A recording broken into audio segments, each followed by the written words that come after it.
Hello, hello, hello, everybody.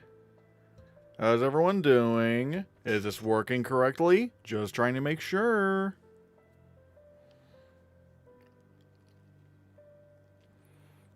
But still, yeah. Welcome, everybody, back to the Hannahcast YouTube channel. And today, it is time for the Critics' Choice Awards pregame show. We're going to be talking about, last-minute Critics' Choice predictions, all that stuff. How is everyone doing today? Oh, hi, Mark. Hello, Eglantine, Easty, Leo Tennyson, Franklin Pierce, and Maya Love. Hello, hello, hello. And Movie Guy. Hey, Movie Guy. Hey. Hopefully we get a few surprises. Maybe. It's weird. Critics' Choice kind of goes one of either two ways. They're either going to go all in for the frontrunner and kind of do what's a little bit expected, or they're going to go AWOL. So, yeah. One last change prediction after another, exactly. But yeah, today we're going to go I'm going to be live until 6:30, so it's about 2 hours. So why not, set up a little super chat goal? Wait, I'm going to put up 2 hours. I'm going to put up a little super chat goal just to see if we can hit it. As always, I'm not, because the chat goes so fast, I'm not going to be able to get to everything. But if you want to guarantee your question gets answered, obviously the super chats are available, memberships are available, or gifting memberships is available, all that stuff. So yeah. I think no other choice is winning non-English. See, that's not impossible. I think it's accident because right now accident has just been kind of the de facto, front runner right now. But at the same time, no other choice does have adapted screenplay. And if it does win, in the foreign film category, there is a chance that it does boost it for the Oscars. The One Battle After Another sweep starts today. I mean, look, One Battle After Another is going to have a really good day here, or maybe Sinners does well, but, I'm still thinking One Battle After Another because it's still leading the critics groups. And even though Sinners is kind of creeping up, I think it started creeping up a bit too late for the Critics' Choice Awards.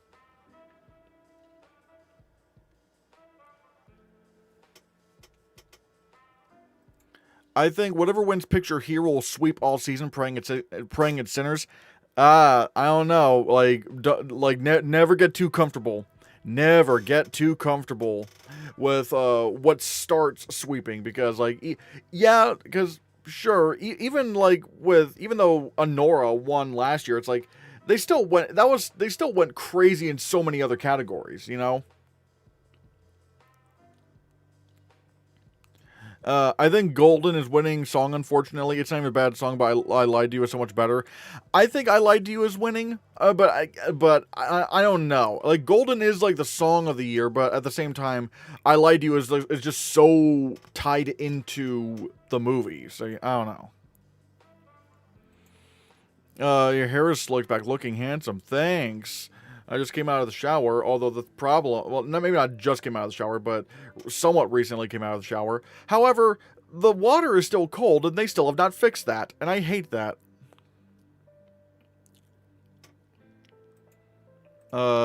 Sound is so tough this year. I'm still gonna default to One Battle After Another. I'm still gonna... Unless, I think whatever is winning Best Picture... I know it's weird because usually this category does not align this way, but I think whatever wins Best Picture is probably winning sound.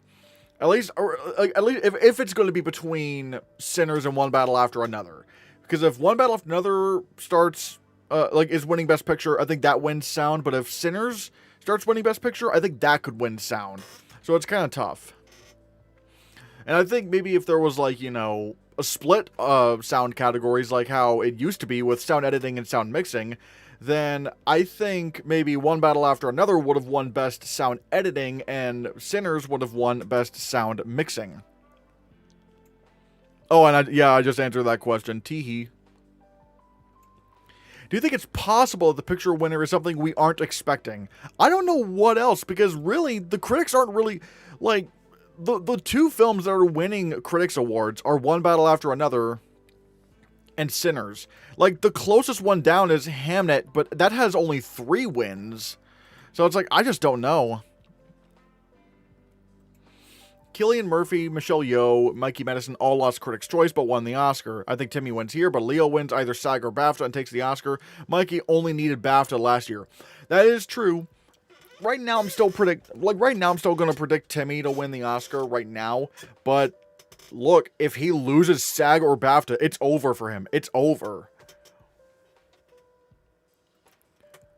Yeah, well, my question... Yeah, exactly. Sinners is getting a lot of love, a lot of critic love. That is true. But at the same time, like, I will say, I don't know if I want... Like, okay, because here's the thing. On the other hand, it puts... And I don't know if I want that. Because, like if One Battle After Another just starts sweeping all season, maybe people get tired of it. And then they turn to Sinners. I don't know. I see a strange universe where Golden and I Lied to You tie for song for some reason. That could happen. I could honestly see that happening with Young Actor too, where Miles Caton and Jacoby Jupe. One Battle After Another is still sweeping. I mean, right now I'll say it wins Best Picture here, sure. Again, because I just don't feel like... If there is a resurgence for Sinners coming, which we don't know for a fact that there is, I think SAG will tell us everything. SAG and BAFTA will tell us everything. Because if Sinners performs extraordinarily well at SAG, like, if we can get Wunmi Masaku in supporting actress and Delroy Lindo in supporting actor, then oh my god, I think, you know, I think Sinners is pretty golden at that point.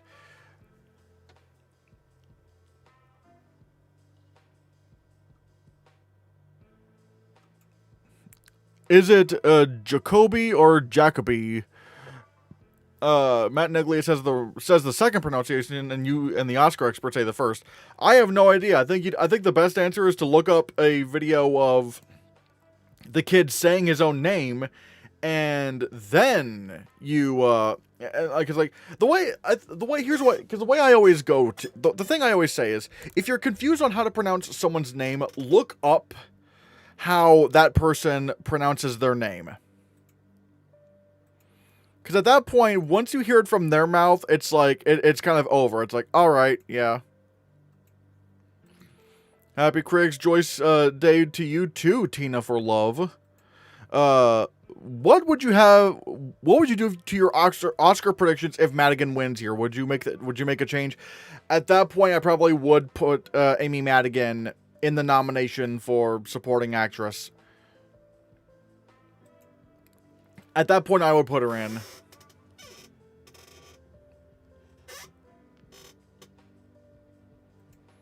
Never underestimate Sinners. I mean, look, I'm trying to underestimate Sinners a little bit for my own sanity, because I'd rather be pleasantly surprised that Sinners is doing very well, rather than be disappointed that it's not doing very well. So yeah, I'm trying to keep my expectations in check a bit. This is my first time experiencing Critics' Choice Awards live. Last year, I would just read them off sites, and the year before, I wasn't big into predicting awards.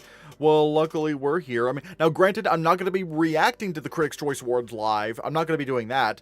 Like I said, I'm going to be ending this about 30 minutes before a little pregame show here. Predictions, order of... Wait.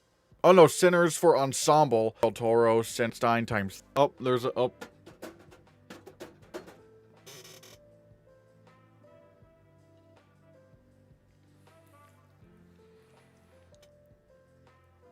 Okay, it looks like we're back.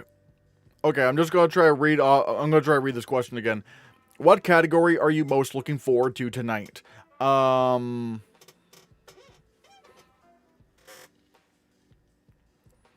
Let's see. I think it depends on like how like. I'm really looking to see like where Sinners is strong in some categories. You know, I mean, obviously Ryan Coogler's gonna win original screenplay. He's gonna win this. That's amazing. But again, at the same time, it's like, do I want One Battle to underperform here? Because again, I just don't know. Because if it starts, oh, someone subscribed. Thank you, Kai. Because if One Battle After Another loses a lot of awards here, again, it's gonna start being perceived as an underdog, and we don't want that. So again, I'm trying to play 40 chess with award season here.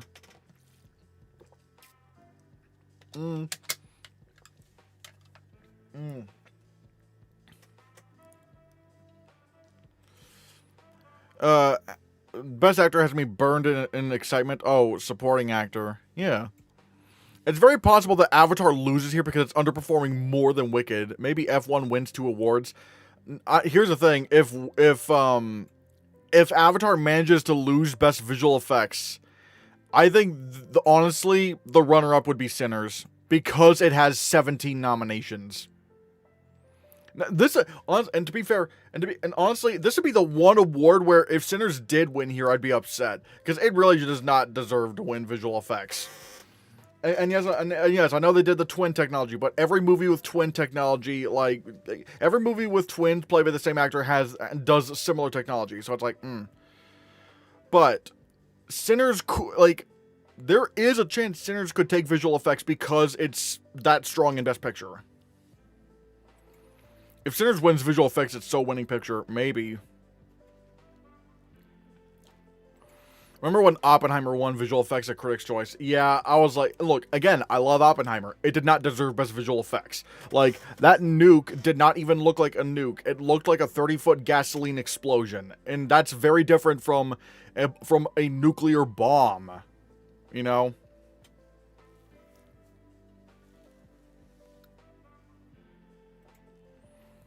If the Oscar separated original score between drama and musical and comedy, would the winners be Sinners and One Battle After Another, respectively? Yeah, probably. Probably, yeah. Jacoby Jupe's brother called him Jacoby. Oh, Jacoby. In a video interview. So you've been mispronouncing his name. Ah, well, dang it. The creator. Yeah, the creator deserved to win visual effects. Could Michael? I think he misspelled his name. Not Michael. It's supposed to be Michael letter B Jordan. Could Michael B. Jordan show up in Best Actor and Supporting Actor at the Oscars for playing 2 characters? Nope, you can't. No, that can't happen. Like, I know what you're saying, but that's not really the case. And even when, like, the Oscars kind of have a rule where, like, an actor can only be nominated for the same movie in one category. For example, you know, like, for example, there was a...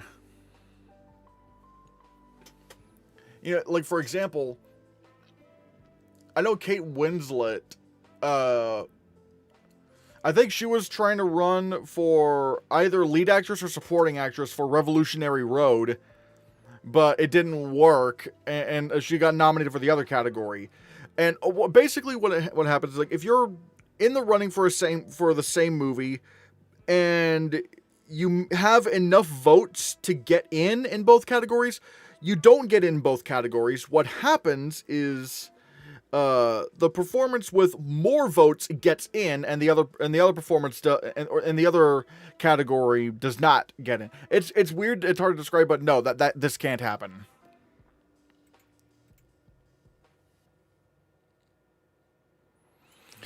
It's obvious Sinners is winning cinematography. Hold on, let me look at... Is winning cinematography and score, but I think One Battle After Another takes both these categories at the BAFTAs and eventually the Oscars. See, I don't think so. I really, really don't think so. I mean, One Battle... Because Sinners is way too strong in best...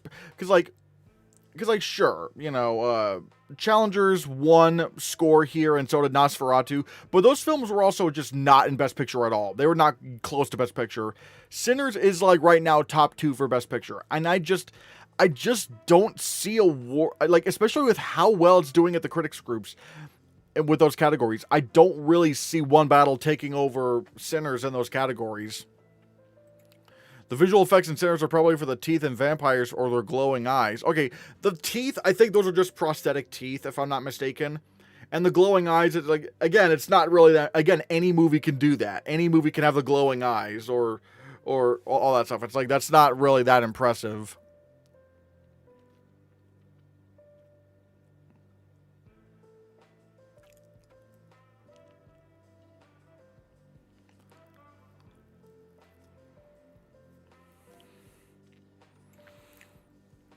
In 1944, Barry Fitzgerald ended up being nominated for both lead and supporting actor for the film Going My Way.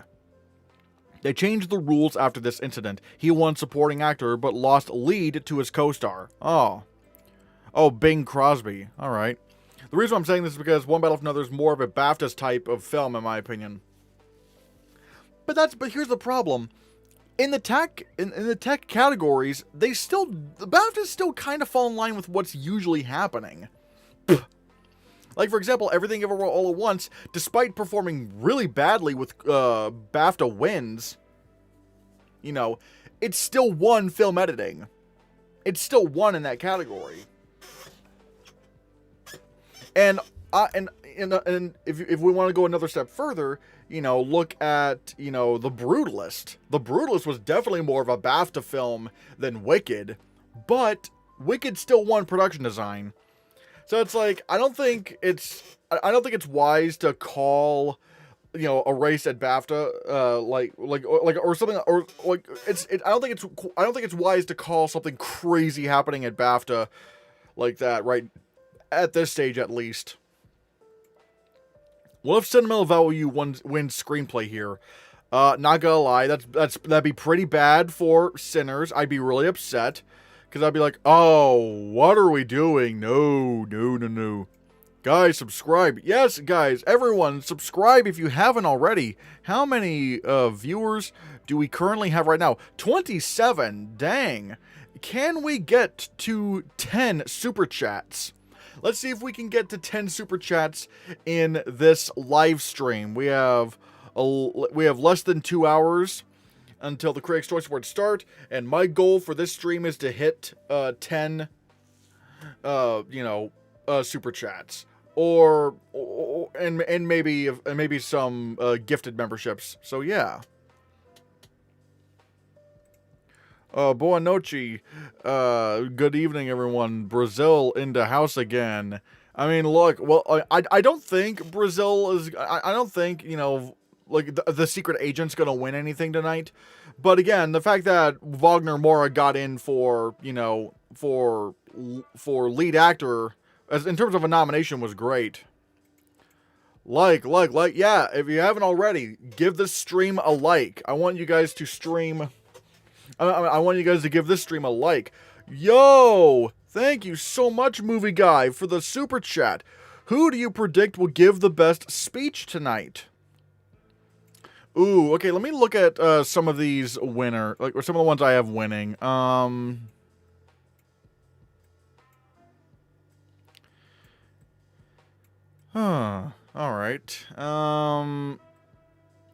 If Miles Caton could probably give a really good speech. Ryan Coogler, I think he would probably give a really, really good speech. I'd be curious about Timmy. I think Timmy is would also make a really good. You know, will probably. I'm not gonna lie. I don't mind his speeches. I really like. But also, I will say. By the way, everyone, give Movie Guy a like on the super chat. Everyone send those blue Hannahcast heart emojis. Thanks, Movie Guy. Thanks. But yeah, so yeah, it's kind of between like Ryan Coogler or Miles Caton or even, you know, Timothée Chalamet, because I don't mind Timothée Chalamet's, you know, speeches. Like his SAG speech last year. Like, I don't mind that he's the kind of actor that's very driven by success and, you know, wants to be the best. Like as long as he's not putting anyone else down to prop himself up, I don't mind what he's saying. And so far he's not been doing that. So yeah. I hope they let the screenplay nominees, the screenplay winners give speeches this year that they did last year, but not the years before. That's the only year. That's the only we hear Coogler speak on stage. Oh yeah, you are. They better let the screenplay winners speak. Oh my god. And let's also remember they're gonna, like, considering the Critics' Choice also have TV shows in there. It's like, Jessie Buckley is such a nice person. I've met her before. Ooh. What's the craziest win you think is possible? The craziest win. That's actually within the realm of possibility. I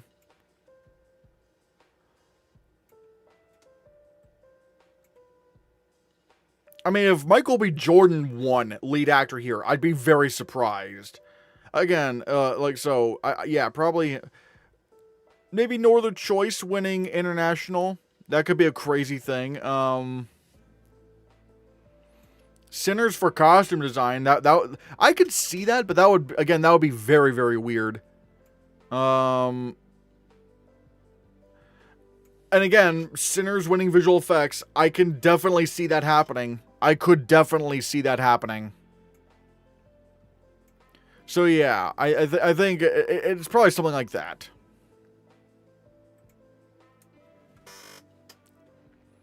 If any John M. Chu level surprise occurs here tonight, I think it would be No Other Choice taking non-English language. What do you think is the huge... Oh, well, yeah, I already did answer that question. But yeah, if No Other Choice won non-English language film, and if they gave him a speech, if they got to let him speak, that would be big.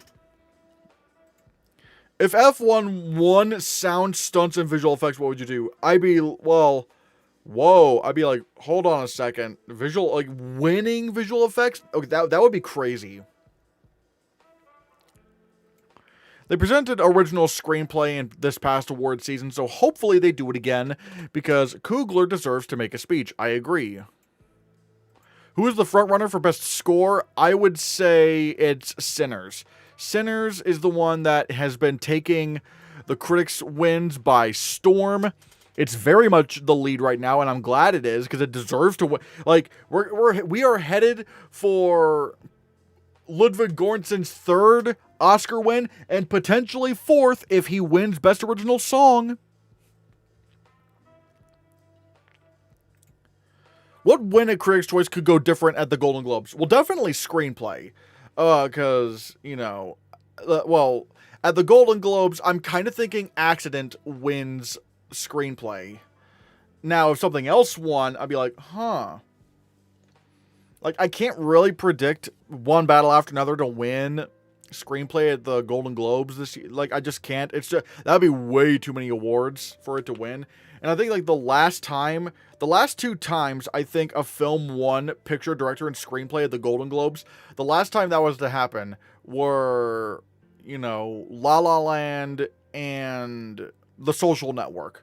And both those lost Best Picture at the Oscars, so like I guess that would be a good omen for one battle after another. No Other Choice seems to be much stronger than Accident at Critics' Choice. It got adapted screenplay over Wake Up Dead Man when Accident couldn't even get in original over Sorry Baby. True, but at the same time, again, it's just like the critics have been going for it was just an accident. That's the problem. They've just been going for that film. What nominee at Critics' Choice tonight is most likely to miss at the Oscars? Or if we're just talking about things, well then, like, obviously I think, you know, I think Wicked for Good and Jake Kelly are absolutely not going to get nominated for Best Picture at the Oscars. I'm very confident in this. Oh, well, yeah, original song for Ann Lee. Yeah, obviously. Yeah. Naked Gun, Miles Caton. Well, to be fair, the Oscars don't have a... The Oscars don't really have a comedy category, so I think it depends on, like, what categories you mean. Begonia, probably? I think Begonia does get in at the Oscars for Best Picture. I think it actually does. I think it's got the goods. Are all Critics' Choice categories nominated by a committee or the whole body? I have no idea. I think it was... admittedly... I'm just not really sure. How would you feel about a comedy category at the Oscars? I wouldn't really need that. It's like, I don't know. I don't know. I feel like it's kind of, I think it's kind of dead. No, wait. What am I saying? Dead. I don't think it's, I wouldn't really care for a comedy category because it's like, I feel like it should be really hard to be nominated for an Oscar. And there are still some craft categories that, yes, do need Oscars, like casting and, stunts. But a comedy category, I don't know. It makes it a little bit too easy. Sinners seems to be creeping up on One Battle After Another for the Best Picture Oscar. It deserves to win. I saw One Battle After Another and was disappointed in it. What was your opinion on One Battle After Another? I agree. I was not really that thrilled with One Battle After Another. However, I'm going to be predicting One Battle After Another because it's very clearly the front runner right now. Now, Sinners could creep up, sure. Like in terms of the critics' wins, sure, but it's not going to happen here because by the time Sinners started creeping up in wins, the critics' choice voting was already done, and and I think it's not going to affect the Golden Globes much either. So again, I'm just really, because keep in mind, this week we are getting SAG, DGA, and PGA nominations. All right, so I'm just saying if Sinners, because it's going to get ensemble, stunt ensemble, and lead actor for Michael B. Jordan. If we can get Delroy Lindo in supporting actor and Wunmi Masaku for supporting actress, the movie is looking really strong.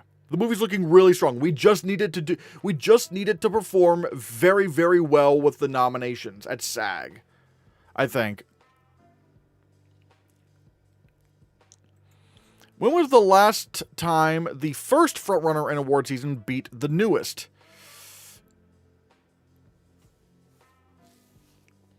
I'm not sure. When was the last time the first frontrunner in award season beat the newest? I'm not exactly sure how to interpret the question. I mean, so yeah, I'm not exactly sure. If Sinners wins, I'd be so happy. Again, I'd be a little bit wary if it won Critics' Choice, because on paper that sounds great, but again, that could potentially put One Battle After Another in underdog status, and we don't want that. So it might almost be better for One Battle After Another to do well here and do well for a while, and then people get tired of it. Like Boyhood, like 1917, what was it called? Like The Social Network. Something, or Power of the Dog, or something like that.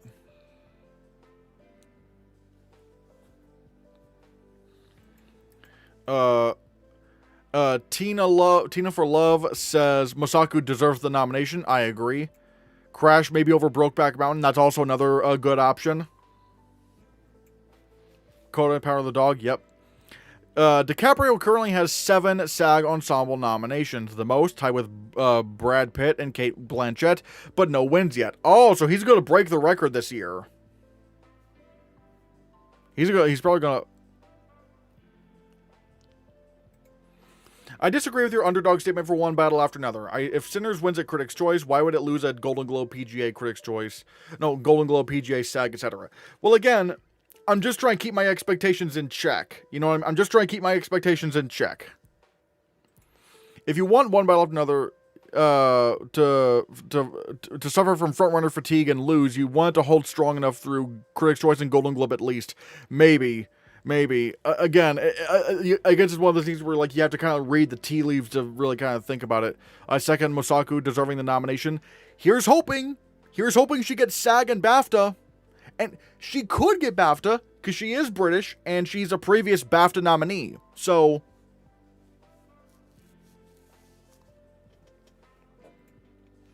if One Battle After Another wins Golden Globe and Critics' Choice, the only places Sinners could rebound are BAFTA, PGA, and DGA, assuming it doesn't lose one of these. Do you think that's enough? Well, BAFTA's not going to do Sinners. I don't think so. But the guilds are the one that matters the most. They easily matter the most. The guilds helped Coda. The guilds in some regard, helped Parasite because it won SAG Ensemble and Writers Guild. The guilds helped The Shape of Water, even though granted The Shape of Water did win, Critics' Choice, but still, it did very well at the guilds. The King's Speech, that did very well at the guilds. Hell, it swept the guilds. It won PGA, DGA, and SAG, although maybe it's not a complete sweep because it wasn't nominated for Writers Guild because it was ineligible for Writers Guild. So it's kind of tough. When are your SAG nomination predictions?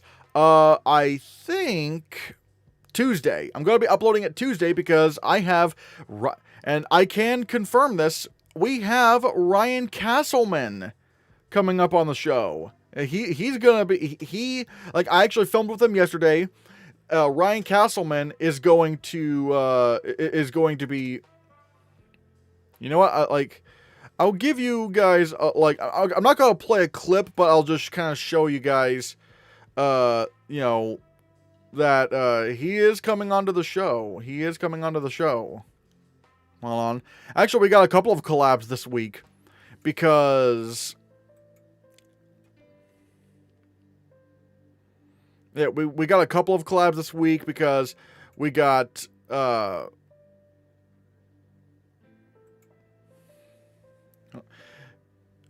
we oops. Yeah.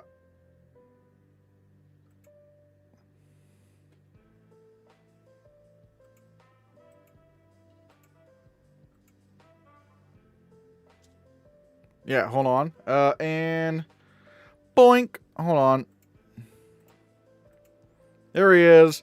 We got this video coming up this Tuesday. We got Ryan Castleman and his bow are awesome. Hell yeah. Hear me out. Michael B. Jordan wins Critics' Choice. Timmy wins BAFTA. DiCaprio wins SAG. Mora and Byung-hun win Globes. Who wins the Oscar? Okay, Jesus Christ. I think I would... Okay, at that point, I would say DiCaprio wins SAG. Even though this scenario is just completely unlikely altogether, but I would say DiCaprio... If DiCaprio won SAG, that's enough. Because, One Battle After Another is stronger in Best Picture, and he would easily be stronger, so, yeah.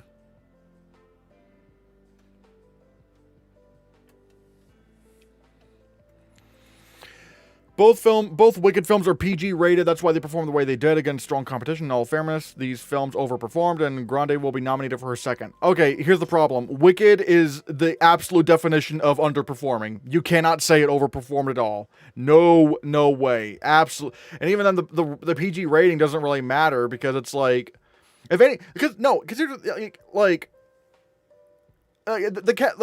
doesn't really make a lot of sense entirely because it's like. They performed the way they did against strong competition, but so you're saying that, but at the same time you're saying that these films overperformed. Which is it? Did they underperform or did they overperform? But even then, with Wicked for Good, it most certainly did not overperform. Cynthia Erivo not getting nominated, that was fatal. That was, at Critics' Choice, that was bad. John M. Chu not getting nominated for director, even though he won director last year, that's bad. It got nominated for 7 awards, whereas the first week it got nominated for 10 or 11 last year. They overperformed for what they are, but they didn't. At this point, the problem is with Wicked for Good. It was expected. Everyone thought, going into award season, because of how well the first Wicked performed, they thought it would do very well this year. And it did not. It's the exact opposite of overperforming. And overperforming for what they are. It's it's not really an existing thing. It's just not. Because, again, you look at the first Wicked, it just overperformed, period. Wicked, yeah, we underestimated Wicked, but once award season started happening, it's there was nothing to really doubt about it anymore. Hell, even with the Oscar nominations, it got in editing, where it, and keep in mind, we didn't really have, we didn't have, actually, no, we didn't have editing winners until after the Oscars, but with the BAFTAs, and the BAFTAs didn't long list Wicked for Best Editing, and the Critics' Choice Awards didn't nominate editing, but despite them loving it. Like, yeah, that was an overperformance of Wicked, sure, but I don't think it had anything to do with, like, a PG family rated bias or whatever. I think, like, because again, it's just like, I don't, if there was a bias, then, like, it didn't affect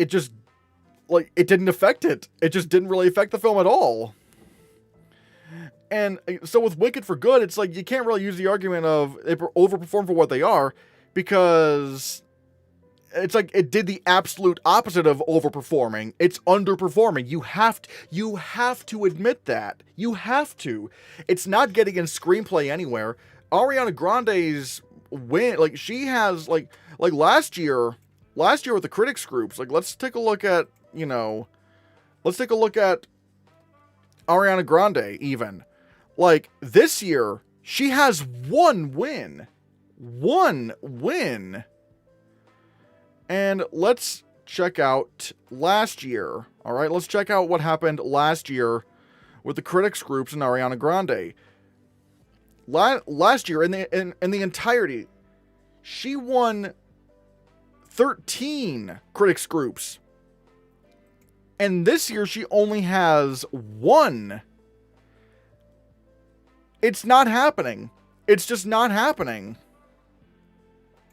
To be fair, Sinners is a better movie and my favorite musical of the year, better musical, which is, I want that one to win. It was phenomenal. I mean, yeah, I do too. But I'm just saying, Wicked's gone. It's just not happening. Like, it is underperforming in every single way imaginable. Has Golden Globes voting ended? I'm not sure. Let me look that up.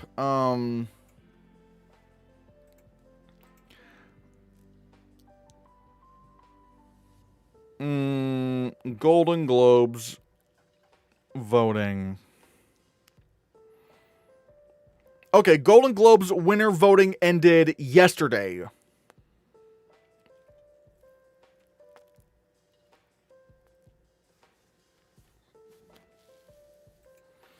If Wicked for Good does well with SAG noms and PGA, it won't be as dead as Ann Lee.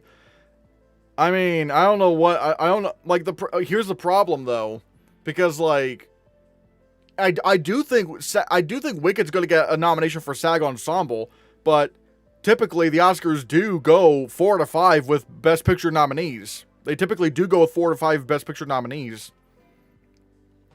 And if at Critics' Choice, where Wicked was still kind of a little bit being hyped, where it was still doing okay, if even there, Cynthia Erivo missed in a lineup of 6, now, after everything's said and done, I don't think Cynthia Erivo could possibly get nominated now in a lineup of 5. Just no. Since Sinners is creeping up one battle after another, I think it wins Golden Globe drama over Hamnet. I don't know if I can do that quite yet, because again, I don't want to psych myself up too much. So we'll have to see. Still holding on to Wicked for Good and Jake Kelly at this point. A lot of people not being able to accept the films are dead yet. I mean, I don't know. It's just, I don't know.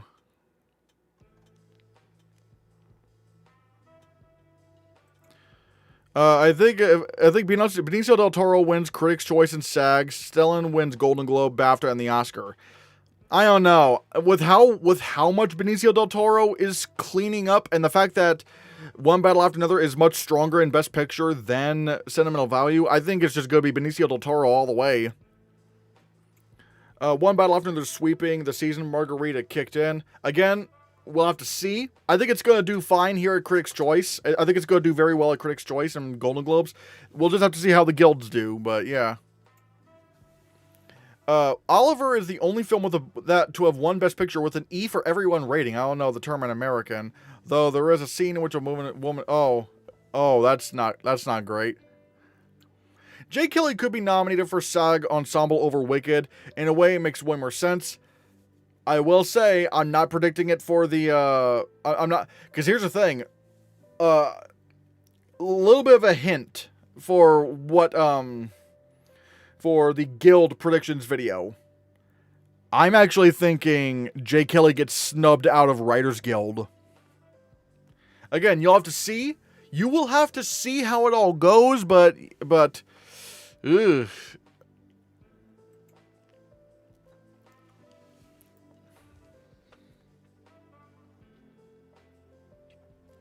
But yeah.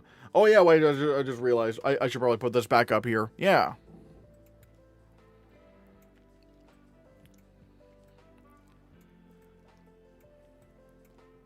What categories should we take a look at? You know, what categories here at Critics' Choice should we take a look at? And see what, you know, could change in terms of predictions.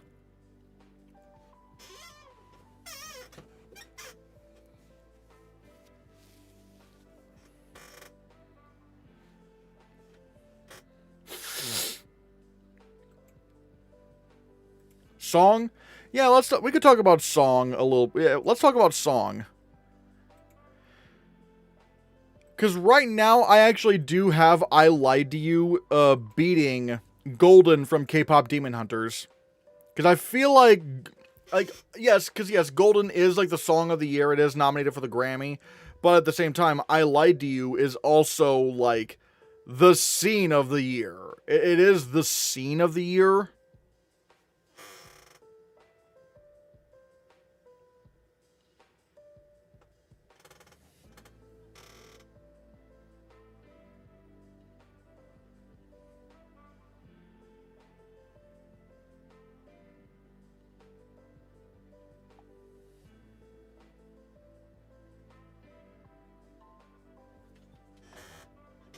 But yeah.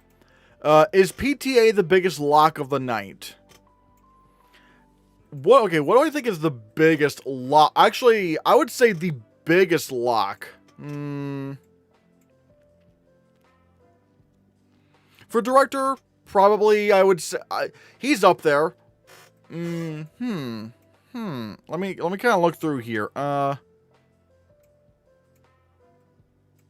Why not? Yeah, I'd say PTA winning director is the most likely, the most likely award, the most likely locked. Fun fact, The Full Monty, The Return of the King, and Parasite are the only films to have won SAG Ensemble without any other SAG nomination. However, Best Stunt Ensemble didn't exist at the time of Lord of the Rings. Oh yeah. Animated feature is probably the biggest lock? Maybe. You might be onto something with that. Do you watch the Grammys? No, I do not. Not that my opinions matter. Oh, they surely do. But I honestly think best song will be Barbie of the Year all over again, aka What Was I Made For versus I'm Just Ken. Here's the I just don't know. It's really tough.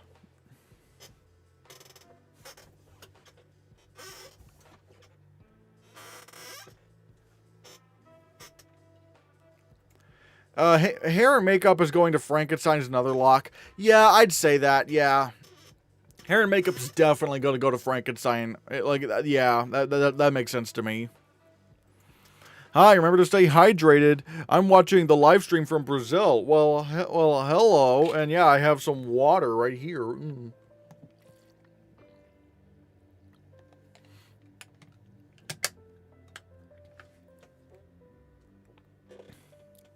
What do you think will be your favorite win tonight? Out of the ones that I do think will happen, Ryan Coogler winning original screenplay, I think. That would make me the most happy. Or at least, like, of the ones I think are happening, that would make me the most happy. If Ryan Coogler won director, that would also make me really happy.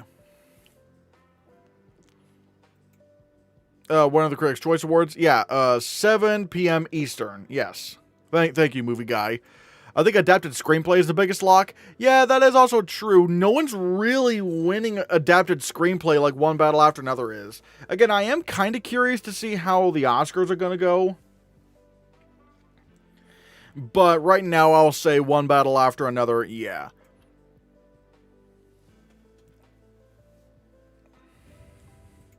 I guess Hamnet has a chance to surprise and adapted. At the Oscars, maybe. Maybe. That is a possibility. But that would have to show that One Battle After Another is really weak. Or either that, or it's a case where they kind of want to spread out. But at the same time, I don't think Hamnet wins adapted screenplay unless it's winning Best Picture. And I don't think it's going to do that. Is Blue Moon or Sorry Baby more likely for original screenplay at the Oscars? Well, how about original screenplay Writers Guild? Well, I'm not going to show you what I have for Writers Guild, even though you could honestly, even though there's nothing really stopping anyone from just like looking it up, because it's just kind of on there. But I think Sorry Baby is slightly more likely for original screenplay than than Blue Moon. But yeah.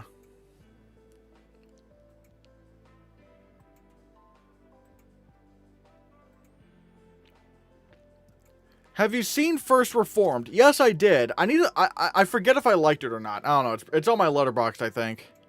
What's an above-the-line category that would be a shocker if it goes differently? Well, obviously, Best Picture and Best Director. That would be... Whoa. That would be crazy. Or if, lead actor ends up going to someone not Timothée Chalamet, that would be crazy. How did Jay Kelly fall so far? Because it's mid. That's why it fell so far. I doubt that K-pop wins song or animated feature. At this point with animated feature, it's just gonna clean up. Like, it's gonna take animated feature. There's nothing, absolutely nothing that's legitimately challenging. There's nothing that's legitimately challenging K-pop Demon Hunters. At least with Flow and A Boy and the Heron, they were winning precursors. They were actually winning a few, like, some good precursors. Hell, even when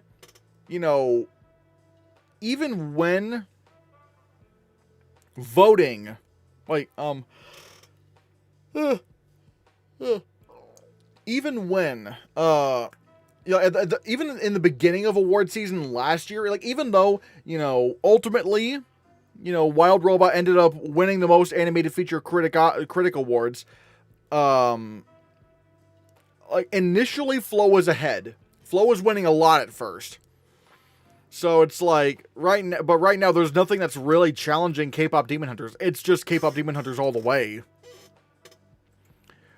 If Blue Moon gets PGA, that's the exact pattern that September 5 got, and it was nominated for original screenplay. True, but at the same time, there was room to put in one non-Best Picture nominee in original screenplay that year. And even then, it's like, the original screenplay was September 5's only nomination. Whereas with Blue Moon, it's going to get nominated for lead. Like, Ethan Hawke's going to get nominated, so, yeah. K-pop is probably Frozen. Maybe, but I don't know. I don't know if I'm willing to quite say that K-pop Demon Hunters is, winning original song yet. Uncut Gems or Jay Kelly? Easily Uncut Gems. Although I think Adam Sandler's performance in Jay Kelly might be even better. I think Adam Sandler is better in Jay Kelly, but Uncut Gems is the much better film. I love Uncut Gems so much.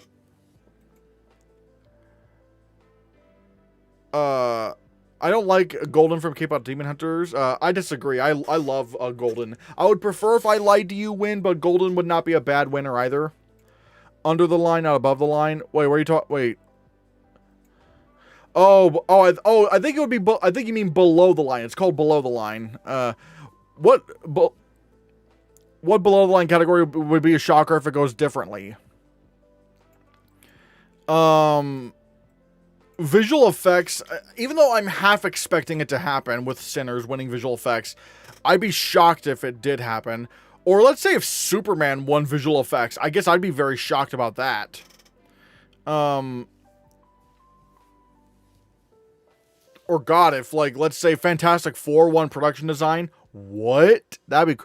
Or if The Perfect Neighbor won editing, that'd be crazy. Train Dreams winning cinematography, that would be a little bit unexpected. So yeah, something like that.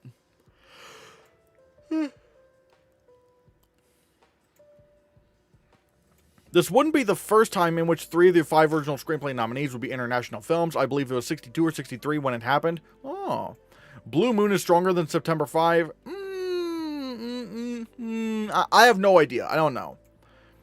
What are your personal picks from the categories from the movies you've seen? That's actually a good point, actually, Easty. Let's go through that. Let's go through what my votes would be if I picked the winners from Critics' Choice. If I picked the Critics' Choice winners, who would I have voted for? Now, again, I'm only gonna pick movies that I've actually seen. So if you see, for example, so you'll see what I mean. Best film. For best film, I would go with.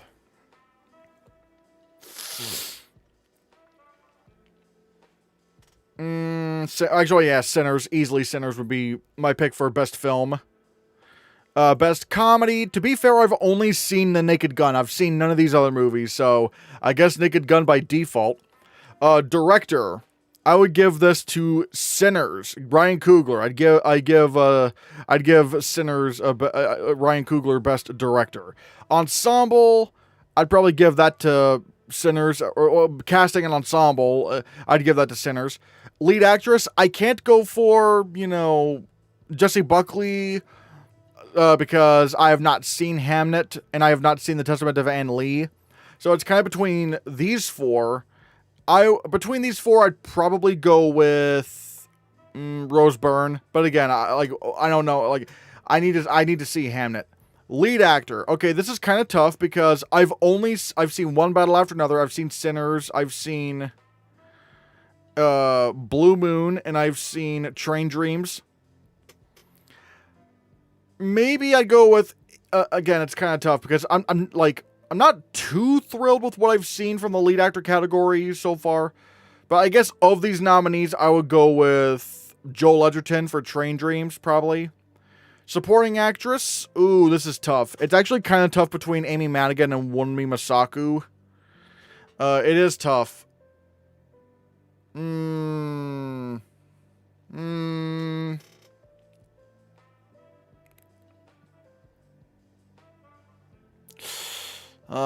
Man, that is tough.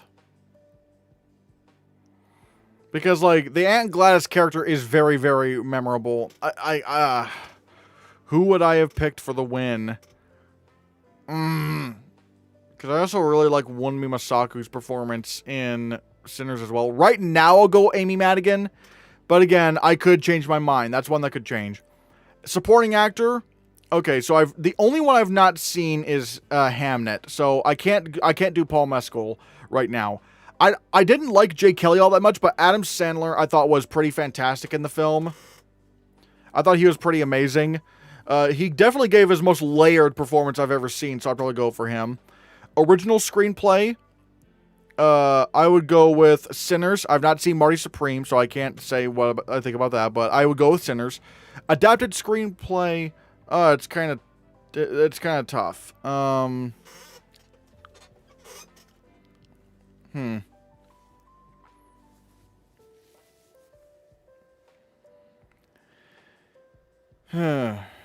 don't know. It's a little bit tough. I'm not sure if I can quite answer it right now. And same thing with foreign language film. It's really tough because it's also a little bit tough as well. So I'm not quite sure about that right now. Again, yeah. Animated film. Okay. I've seen K-pop Demon Hunters. I've seen Zootopia 2. I've seen Little Amelie. I've seen Elio. So I've seen 4 out of these 6. So I'd go with K-pop Demon Hunters. I could see In Your Dreams. That is available to watch. So I need to try to watch that. And Arco is not on digital yet. Cinematography, Sinners, easily. Editing. Okay, so I've seen One Battle After Another. Okay, so I have not seen Marty Supreme or The Perfect Neighbor. So it is tough because A House of Dynamite does have very effective editing, and I think F1 has some really tight editing with the car chase sequences. I really like that. And Sinners has very, like, atmospheric editing. So it is really tough. Maybe right now I'll go with F1, maybe. I'm not sure. Production design, I would actually give it to Fantastic Four. I was very impressed by the sets of Fantastic Four, so I'll give it that.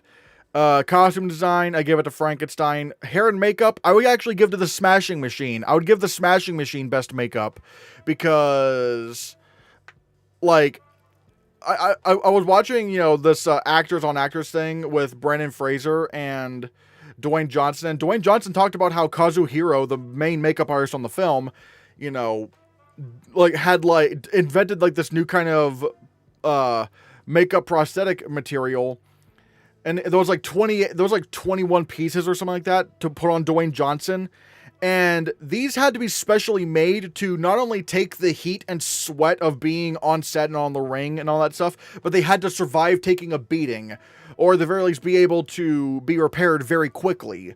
So for that amount of work, I would give it to the Smashing Machine. Visual effects, Avatar, stunt design. Okay, so I've actually only seen 3 of these movies. So I'd maybe F1 for stunts, maybe. Sound, Sinners, because again, it's basic. I said that I say this in a later video that you'll see in the Guild Predictions video. But the final act of the film of Sinners is basically Resident Evil. It's basically Resident Evil at that point. So it's like you got the action sound effects, you got the music sound effects, it's all cool. Score, Sinners easily, song, Sinners easily, and granted, I think, yeah, the only one I've actually seen is actually Sinners, so I guess Miles Caton, so yeah. If No Other Choice got screenplay, editing, and international film nods at Oscar, would it also get Best Picture? Absolutely. Hell, all it would need is it's going to get international film regardless. It's going to get international film. All No Other Choice needs is screenplay. That's all it needs. That's really all it needs is adapted screenplay, and I think it gets in. I think it does get in.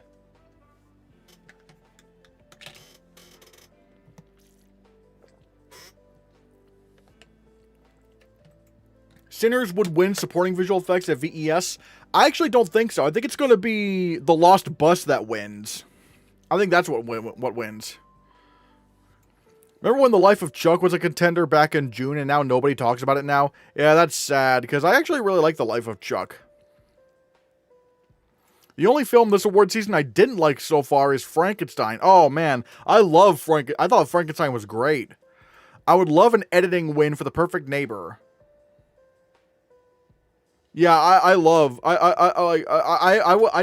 need to see that. Not even considering Del Toro. Wow.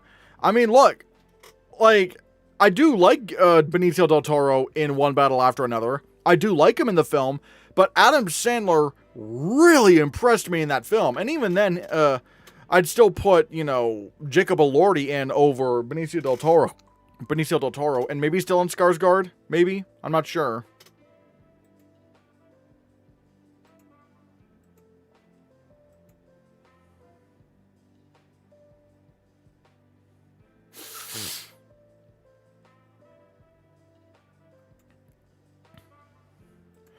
I have not seen Anne Lee, but I've noticed how far it fell compared to how people thought it was going to perform. Sally Fried is potentially locked for an acting nom, but the film isn't. What happened? Oh no, she's not locked in anymore. She's not going to get nominated for the Oscar at this point. Nope. With how badly, no, she is not locked. She is very, very vulnerable. I do not have her in for lead actress anymore, because when you see how bad it performed in the shortlist at the Oscars, it didn't get casting. It didn't get cinematography in a lineup of 16. Song Sung Blue got into cinematography over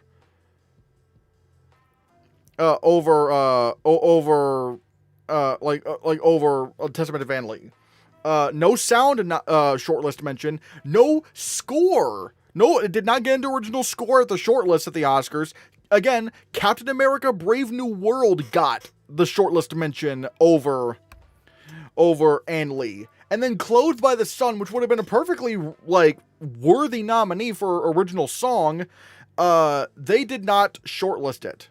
They did not shortlist that. It's so yeah, it's performing really, really bad. I just do not see, I just do not see that happening. Will you predict the Writers Guild Award for Best Documentary, Screenplay, or just the fiction ones? Probably just the fiction ones, because I'm not good at predicting the documentary ones, so yeah. Did you know Rachel Zegler has no upcoming projects? What do you think? I mean, I mean, I don't know for sure. I mean, because like, oh, for one, I will say right now she is doing like Broadway stuff, or at the very least, or like maybe not necessarily Broadway right now, but she's doing stage stuff right now. So like she is kind of busy, and even then, from what I understand, so it's like yeah, I don't really like. I don't really know. I don't really like again because for all we know, for all I know, like she could be like like in the works for like not like I don't know.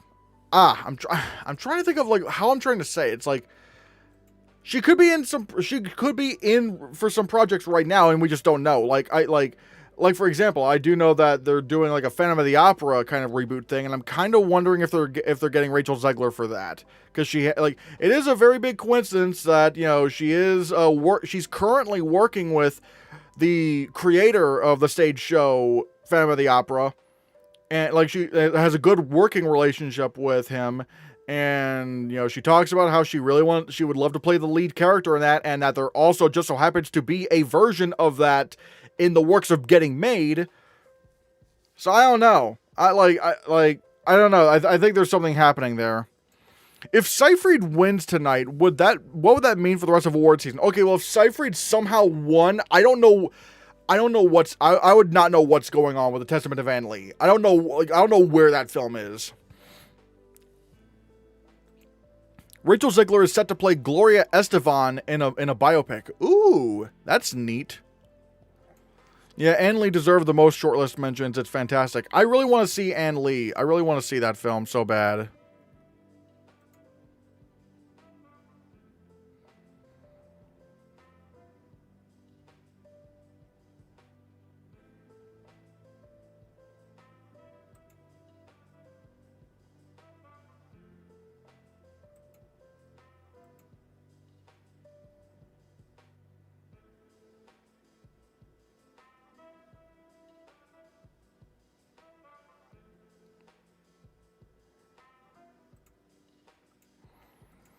Do you think Avatar firing Ash will make $2 billion? I have no idea, to be honest. I have no clue whatsoever. I mean, it could, maybe, but it's also like the, so I'm not sure. The Fantastic Four First Steps not being considered for production design, costumes, visual effects, or even score is criminal. Not sure if that's just superhero bias or if there's something else. Well, the Oscars don't have shortlists for costumes or production design. Again, you might want, it's probably best to like look up, like, that's why you got like, hell, that's why you gotta watch these videos, because I do talk about a lot of these things. I talk about what is shortlisted. Like I did a video on shortlists actually a while back. So what's your favorite precursor? At least I'm very interested in like what BAFTA has to say, because it is very much like the Oscars.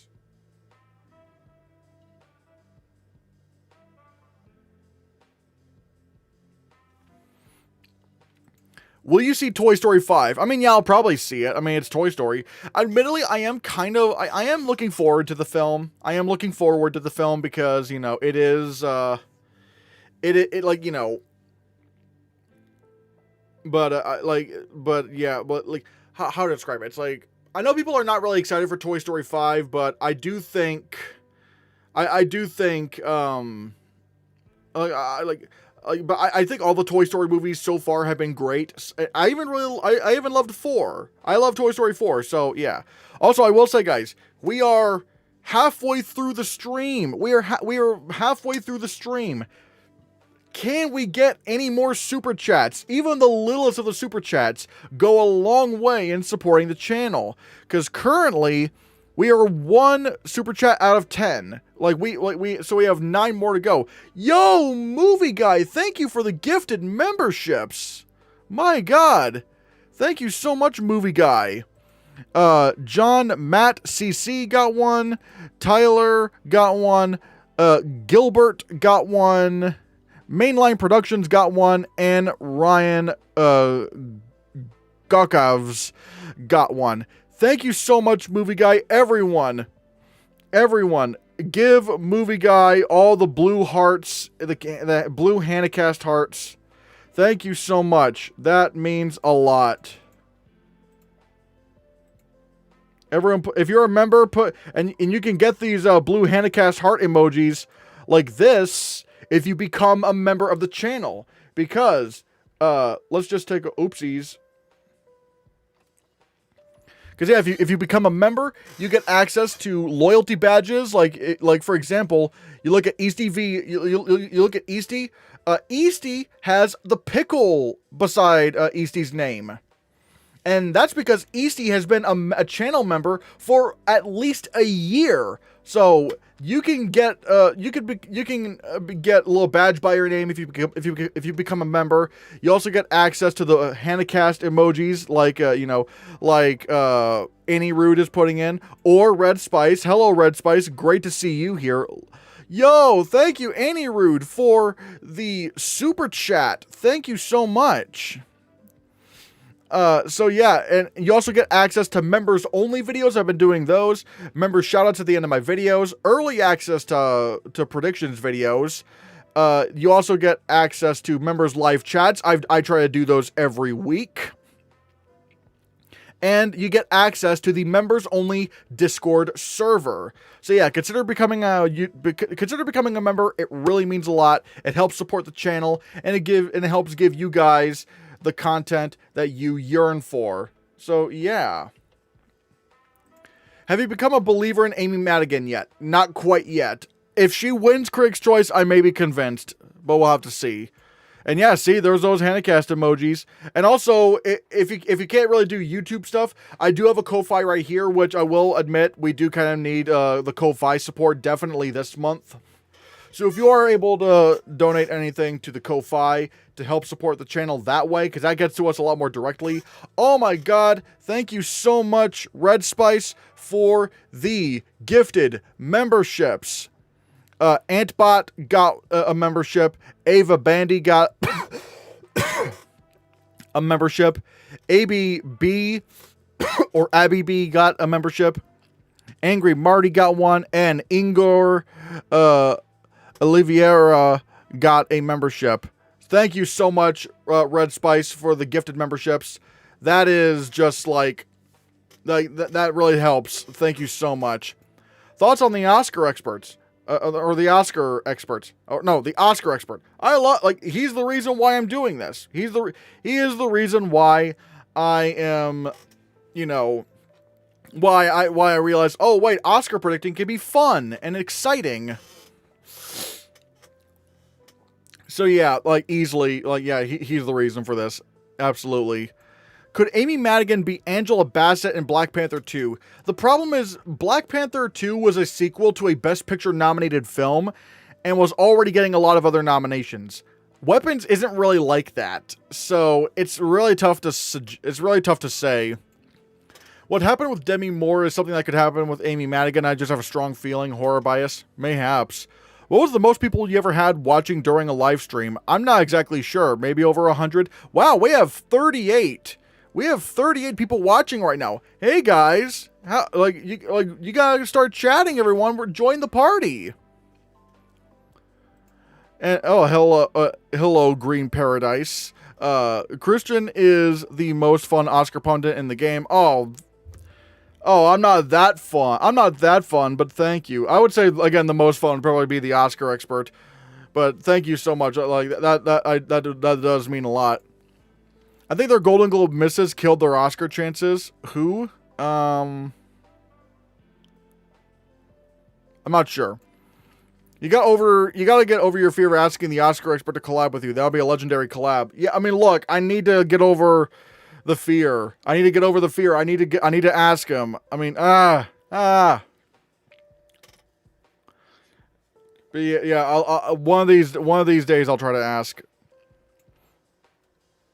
Madigan is basically a lock for a nomination. You're getting pied in the face. We'll have to see. We'll have to see. Are the Globes next week already? Yep, next week the Golden Globes are happening.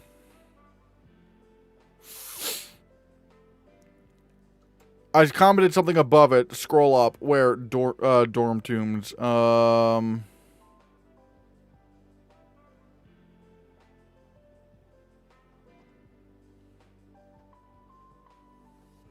Oh, it's not. I guess it didn't show up. Sorry about that. Will Neon 3 and Best Picture really happen? I'm predicting Neon 4 because I'm thinking Secret Agent and No Other Choice get in. So, you look like you're headed for the Met Gala with that hair, sharp dressed man. Oh, trust me, I'm hideous. Believe me, I'm much more unappealing in person. But thank you. There is a 21-day YouTube TV free trial. If you get it, you can watch both the Critics' Choice and Golden Globes for free. You can even record the shows and see it later if you just watch it live. But here's the problem. I think I actually did use YouTube TV for the Oscars one year, so... Just saw Marty Supreme. Really like the performances, score, and the production design. Ooh! That's... Alrighty. I really want to see Marty Supreme. I want to see Marty Supreme. I want to see it. I want to see it. I think I said Amy Madigan is a lock because she got in the Globes, which Toni Collette could not do. And neither could Ethan Hawke for First Reformed and Lupita for Us. True, but I don't know. I'm still a little bit wary. I mean, you also got to know that, Charles Melton got in a Critics' Choice and... I got into Critics' Choice and Golden Globe, so I don't know. Make a new email, that's why I did, and it worked. I think you can do a free trial before, more than once on one email. I don't know, because it's like... I don't know. Because I think Google has, has kind of changed their thing to where it's, a lot more... It's a lot more difficult, so I don't know. Would you be dressed like this to receive your Best Director or an adapted screenplay Oscars for SpongeBob the Movie Musical? No, I would wear yellow. I would wear. I would try to wear a tuxedo combo that would be most like SpongeBob. In fact, I'd probably wear a. You know what I would wear? I would wear a yellow tuxedo. Black shoes, white socks, a white undershirt, and a red tie. That's what I would do. I would try and make myself look as much like SpongeBob as possible. Kristen, it's happening. Just accept it. Look, I'm just concerned. Again, I want her to get nominated. I just don't want to give my hopes up. Are you a believer in Jay Kelly? Nope. I think Jay Kelly is going to be. Again, you're going to see this in my guild predictions here in a bit. In my guild predictions this upcoming Tuesday, you're going to see pretty quickly how much I don't have faith in Jay Kelly. Marty Supreme won't release until the 30th of January where I live. Oh my god, I'm so sorry about that. Like Matt Neglia. Oh. Charles Melton was in a film that wasn't loved in the industry. PTA has said that the industry loves weapons, and it got 10 mentions by filmmakers on IndieWire's best film list, more than Sinners. Again, I'm just trying to play it safe. But Madigan got in the field half the size of the ones like Collette, Hawke, and Nyong'o. Again, just trying to play it safe. Jay Kelly only has Sandler's acting to fall towards an Oscar nomination, and again, I don't think he's gonna get. I don't think he's gonna get nominated. I want him to be nominated. I want Sandler to get a nomination, but I don't think he's going to. The SpongeBob movie, The Search for SquarePants, is getting well received by critics. Do you think it will sneak into animated feature? Nope. Absolutely not. If the SpongeBob SquarePants movie couldn't do it, the first one where there was less competition and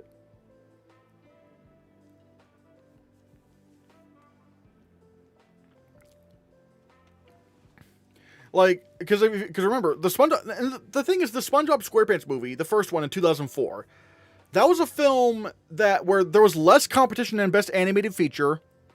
And it was even nominated for the Annie Award for Best Animated Feature. But it lost the nomination at the Oscars to Shark Tale because they just did not want to nominate a they did not want to nominate a SpongeBob movie for an Oscar. There's no way The Search for SquarePants is going to do that. Nope. It's not going to happen.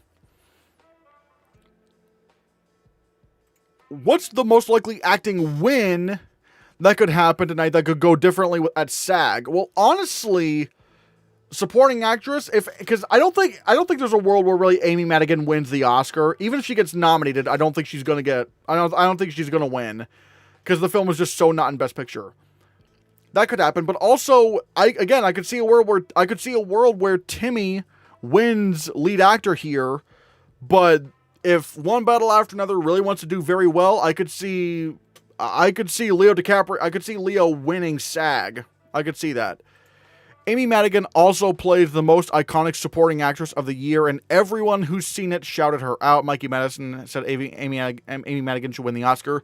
Again, we'll have to see. You could say that SpongeBob is dead in the water for an Oscar nomination. Yeah. The Naked Gun just won Best Comedy during the pre-show, by the way. Wait, The Naked Gun? Wait, what? Why does Critics' Choice do this? Why do they announce some of these winners so early? Like, just announce it during the awards show.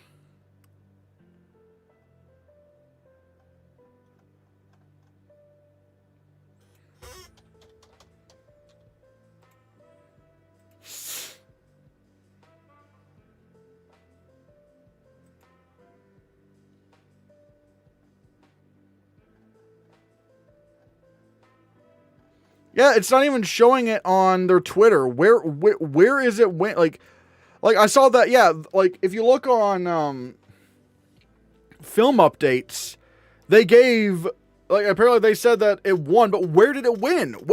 Why is Critics' Choice not showing it? What? I mean, I guess I got one right. This made sense. All right, this does make sense. It was shown during the red carpet show on E. Well, why would they do that? Like, why? But hey, I did get that correct. The Naked Gun was easily the comedy of the year. Honestly, it should have been nominated for Best Picture, Musical, or Comedy at the Golden Globes. I'm just gonna be real. It absolutely deserved that. So yeah, we got one right. So yeah, guys, we got one right. The Naked Gun has won Best Comedy at the Critics' Choice Awards. So that makes sense. Remember, Deadpool and Real Pain tied during the pre-show last year. Yeah. Why would she miss SAG? Madigan was literally everything that SAG loves, including narrative. Look, I'm just trying to be cautious, okay? Will non-English language film be presented on the red carpet also? I don't think they usually do that. I mean, some of the ones like visual effects can do that, stunts, no, this is the first year for stunts. Animated feature is usually, but then again, last year they presented animated feature on the show, so I don't know. Yeah, I guess we're gonna get spoiled from some of these. But let's see. Okay, so we got 40 minutes until I end the live stream. Can we get any more super chats? We are, we have 2 super chats, and we just need, 8 more to go? We just have 8 more super chats. Can we reach the 10 super chat milestone? Can we reach that milestone in this stream? We shall see. We shall see. I just can't believe both Avatar and Wicked will miss Best Picture. To be honest, I did see it coming for Wicked at least. Not Avatar. I did stick with Avatar, but Wicked, the moment I heard that people did not like the second act of Wicked all that much, I'm like, that sounds bad. And sure enough, I was right. And so it's like that, predicting Wicked for Good getting snubbed. If it happens, I think I will do a few victory laps because that might be my best call of the year. Will both Avatar and Wicked get PGA? I don't think they're going to get PGA. I think Avatar is more likely than Wicked because it made a lot more money, whereas Wicked for Good did make less money than the first Wicked. But again, I don't know. I'm thinking PGA will go 7 out of 10 this year. I'm going to try to play it safe and go 8 out of 10. Now again, hold on. Which ones they will be, you'll have to see, but yeah. They should just do 2 separate categories, or I think you mean ceremonies for movies and TV, or just do movie categories first and TV categories last, or vice versa. I think you mean ceremonies, and yes, I do agree that they should have 2 different ceremonies for movies and TV, because these are not the same audience. It's not the same, yeah. Okay, so you did, okay, so you did mean ceremonies. All right, cool. But yeah, I agree. The movies and TV shows have very, very similar, have very, very different audiences. And all it does is just, it just rushes the show unnecessarily. It's just kind of dumb. Finalizing my Critics' Choice predictions on Award Expert. Should I go with Golden or I Lied to You in Best Song? Most people are predicting Golden. I'm predicting I Lied to You, because I just think that's going to be the stronger song. So I'd say Golden. No, I Lied to You. I would predict I Lied to You personally. Was SpongeBob Hero Out of Water disqualified at the Oscars due to live action sequences? Are you talking about Sponge Out of Water? Because unless Hero Out of Water is unless you're not from America and that's like the international title you guys have, Sponge Out of Water I think was eligible. I mean, here's the thing. There have been animated movies with way more live action in them than even that film did. Like, look at Marcel the Shell with Shoes On. I don't even think that is an animated movie. That is a live action movie with animated characters. And yet that got nominated. So it's like, their definition is pretty askew. What if Train Dreams wins a song? Well, I mean, I guess I don't know I'd be like, wait, that would be one of the most shocking wins of the night, because it's like, huh?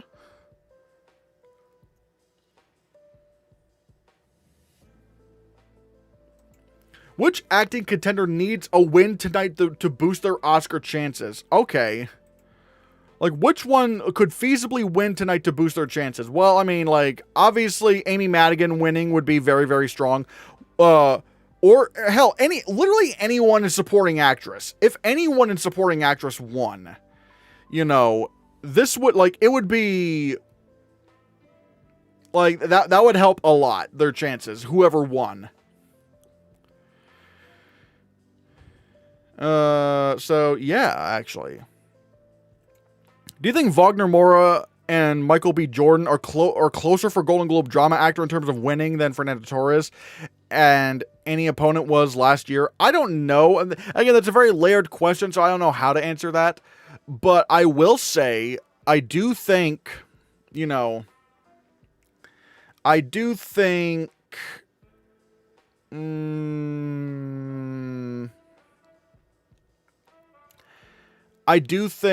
Wagner Moura is going to beat Michael B. Jordan at the Golden Globes for drama actor, so probably.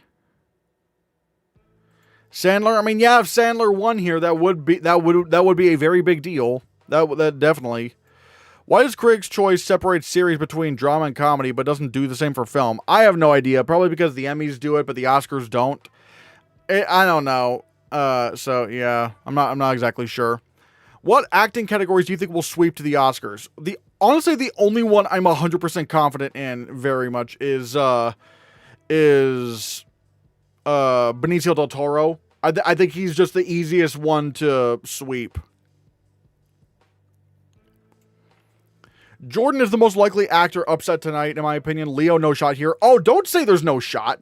No shot. Might I remind you, Leo has, wait. Hold on, how many wins does Leo have with the critics groups? Let me just look that up. How many?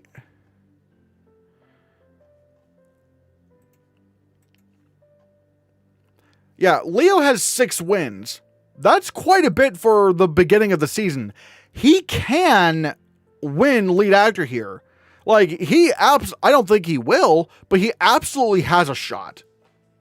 He absolutely has a shot, especially, again, if One Battle After Another is winning Best Picture, you can't say that he has no shot to win. You could say, I don't think he's going to win, which I don't think he's going to win, but to say that he has no shot? Absolutely not. Don't never say that.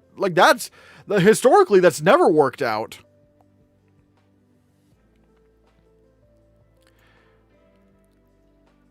Emma Stone. I mean, yeah, if Emma Stone somehow won here, well, at that point, I think that would be like pretty much locking in, Begonia's chances at a Best Picture nomination. I mean, easily.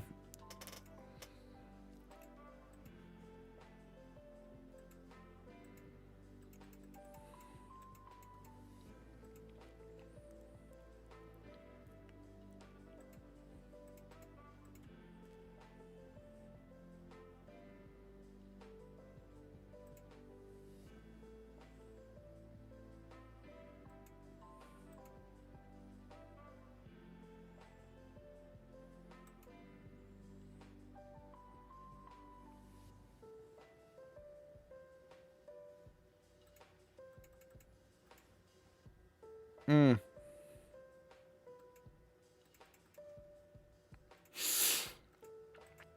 It's unfortunate that Wagner Moura likely won't win any of his Critics' Choice nods tonight. He's competing against Owen Cooper in supporting limited series actor. Yeah, probably. If No Other Choice wins international here, do you think that makes it stronger for Picture at the Oscars? Well, most certainly. Most certainly that helps.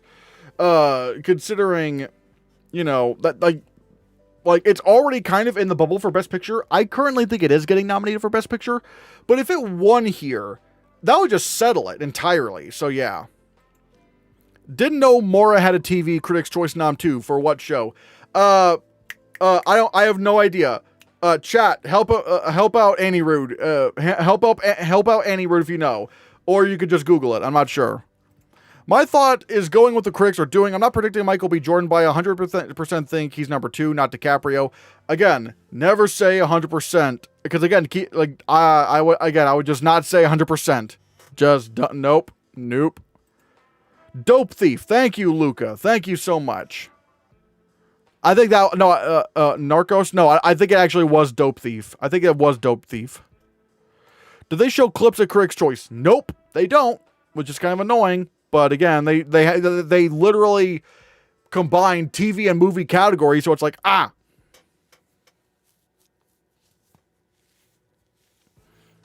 Now, we are almost 30 minutes away from the end of the stream. We are almost 30 minutes away from the stream ending.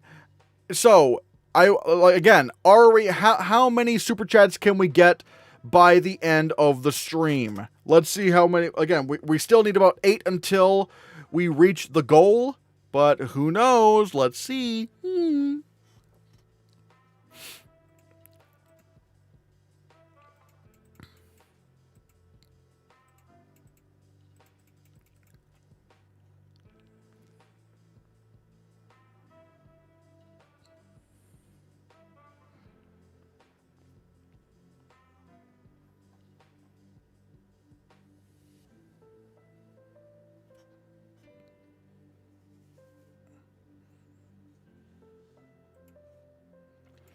If Neon Films get all 5 international film nominations this year, it will be only be the second time that a studio has got all 5 nominations in that category.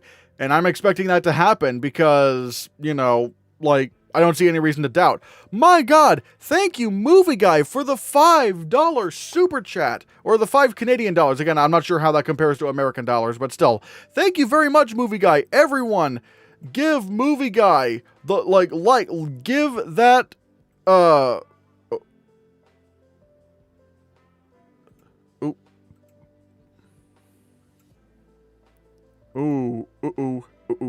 Okay, yeah. And also everybody send those blue Hannahcast heart emojis. Thank you, Movie Guy. Thank you. What did you have to say? Who would you like to see host the Oscars if you could pick? I'm not gonna lie, I do really like Conan. Hosting the Oscars. I think he does very, very well. But so who else? Who else could I see maybe hosting the Oscars? I know it's weird, but hear me out. The Oscars are going to be airing on YouTube here in a few years after the 100th ceremony. It sounds crazy. Hear me out. I would not mind if they got MatPat. And you're probably thinking, MatPat, what? Why him? Here's the thing. He's not just a really good YouTuber. He's really fucking smart. He knows movies. He's really he's an all-around entertainer. Like, he could do the comedic bits, he can do the singing, he can do the he can do the dancing. He's actually a very good entertainer and host. So if they wanted to get MatPat, I would actually be very okay with that. Because again, he's not just like some YouTuber, he actually knows his shit. MatPat, the guy who appeared in 2 rotten movies in FNAF, it wasn't his fault. He didn't write the script. Look, he did not write the script of those movies. But honestly, like, MatPat would not be a bad host, but realistically, Hugh Jackman, I think, would make a great, host. MatPat would be a good choice. I agree. That they would never do that, unfortunately. I mean, yeah, because again, I do get it, the whole YouTuber thing. Because I don't want the Oscars to become a big YouTuber fest. No, but again, MatPat's the exception because he's not like he actually is an entertainer. He actually is a host. He can actually do the stuff that's needed to be an Oscar host. I also would love that, considering the fact he hosted the Streamy Awards. See, look, and he made it fun. Look, YouTube. Unless he doesn't want to do it, which, hey, fair enough. Don't force him to do it. But if you want to, he could. Also, I remember he wanted to host Jeopardy. Like, he was doing this whole thing where he kind of wanted to host Jeopardy. And again, I could see the vision. I could see the vision of MatPat hosting Jeopardy. Because again, he's a very, very smart, very good entertainer. Like, just no donation timers for people cutting their speeches short. But honestly, that's a great thing about the Oscars going to YouTube, because they don't have to worry about airtime and all that stuff. Like, they can actually they don't have to cut the speeches down for at least for the tech categories. Because obviously, if you're Adrian Brody and you're going on for like 5 or 6 minutes, all right, kind of wrap it up. That's a little bit too long. But the tech category guys, like the Dune guys who won sound and visual effects, they barely got a word out. So give them some room to breathe and speak. And luckily, they can do that if the Oscars air on YouTube. I'm actually really happy about that. Again, I'm sorry if I end up accidentally skipping questions. It's just chat's going by really fast. But like I said, the way you can guarantee a question is answered is super chats. That's a way you can guarantee that'll happen. Golden or I Lied to You for best song at Critics' Choice? I Lied to You. I'm going with I Lied to You because Sinners is the most nominated film at Critics' Choice. So, yeah. The former... it's funny that both the 1974 and 2013 versions of The Great Gatsby received 2 Oscar noms and won both winning a costume design. Ooh. The former's second won Best Original Song or Score, or Original Song Score or Adaptation Score, and the latter's was Production Design. Oh. Was Adrian Brody's speech last year your favorite? Here's the thing. His speech in general, I did not think was bad. Like, I didn't mind the points he was bringing up, but god damn, it was so long. It was such a long speech. Again, I understand, getting all your stuff, even if it was like 3 minutes, that wouldn't be as bad, but like 6 minutes? That's again, really, really long speech, my guy. Frankenstein or Sinners for costume design? I'm predicting Frankenstein because I think Frankenstein is just going to completely sweep up costume design, production design, and makeup. That's yeah. Will you be showing the awards ceremony or just doing a pregame show? I'm just doing the pregame show, because I don't want to risk copyright, stuff. So, but what I will do is I'm going to film my reactions, edit them, and then, and then react to, and then put that video out probably tonight as soon as I can. So even after the stream, watch out for my video, because even if it's late in the night, I will probably put up my, that's why you gotta ring that bell, ring the notification bell if you want to be notified of when my Critics' Choice Awards reactions go up, because that's going to be big. What's the connection with a movie winning both costume design and production design? It feels like it happens a lot. I'm not sure. Probably because it's like a design thing. It's like, oh, design. But even then, it doesn't. Even then, it doesn't always work. Like, All Quiet on the Western Front won production design, and Black Panther: Wakanda Forever won costume design. And the year before that, you had Cruella winning costume design and Dune winning production design, and the year before that you had so they don't, the year before that you had Mank winning production design and Ma Rainey's Black Bottom winning costume design, and even the year before that you had Little Women winning costumes, and Once Upon a Time in Hollywood winning production design. So yeah. Just say fuck it and do with the reactions live. That's what Brian Rowe is doing. Again, I just don't know if I can, because again, I want to be able to have you guys hear the audio when I do the actual video itself, but I can't do that in a stream because again, it's a copyright thing. So I just don't want to risk it. I just can't really risk it. I think The Secret Agent is winning international feature at Critics' Choice. It got the trifecta of critics. We'll see, but it's not really winning the most. I mean, it could win. Like, let me look at the critics' tallies in general. Yeah,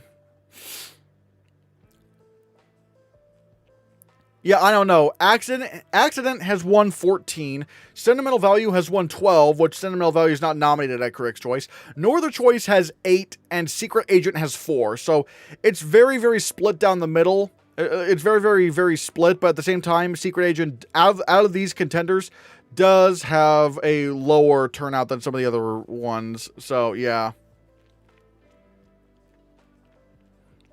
Again, we got three super chats this stream. Can we make it to 10? Can we get to 10 super chats? Is that possible? Because we got almost 20 minutes left in the stream.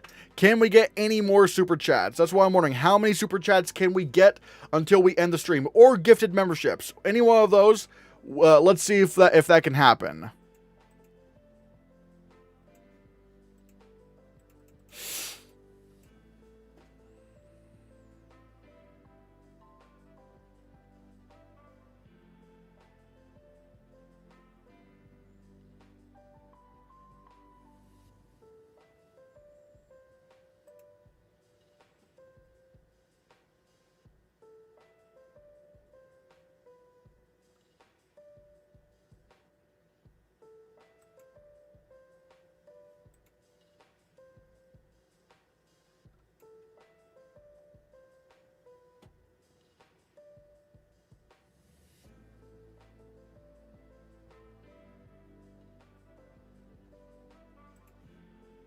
Oh, you can only watch 3 and have to delete, and 1 you have to delete it. Avengers, Secret Wars, The Batman Part 2, Spider-Man Beyond the Spider-Verse, and Man of Tomorrow. Ah!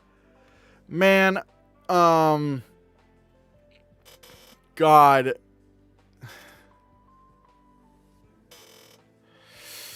I hate to say it, but maybe the Batman Part 2, because admittedly, I am very interested to see where the Superman saga goes with the DCU.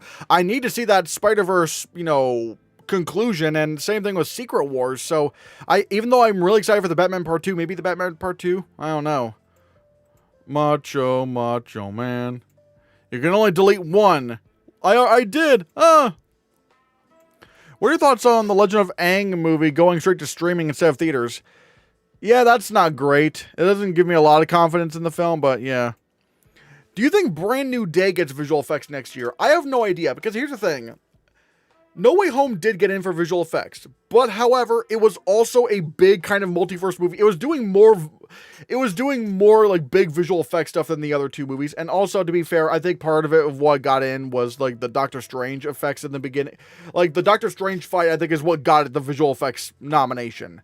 Whereas the other 2, Homecoming and Far From Home, those movies did not make the top 10 in the short list. They got in the top 20, but not the top 10. So I don't know about A Brand New Day. I'm not exactly sure. We will have to see about that, actually. Hannahcast, I'm back after many weeks to remind you that Jay Kelly is winning Best Picture at Critics' Choice. No!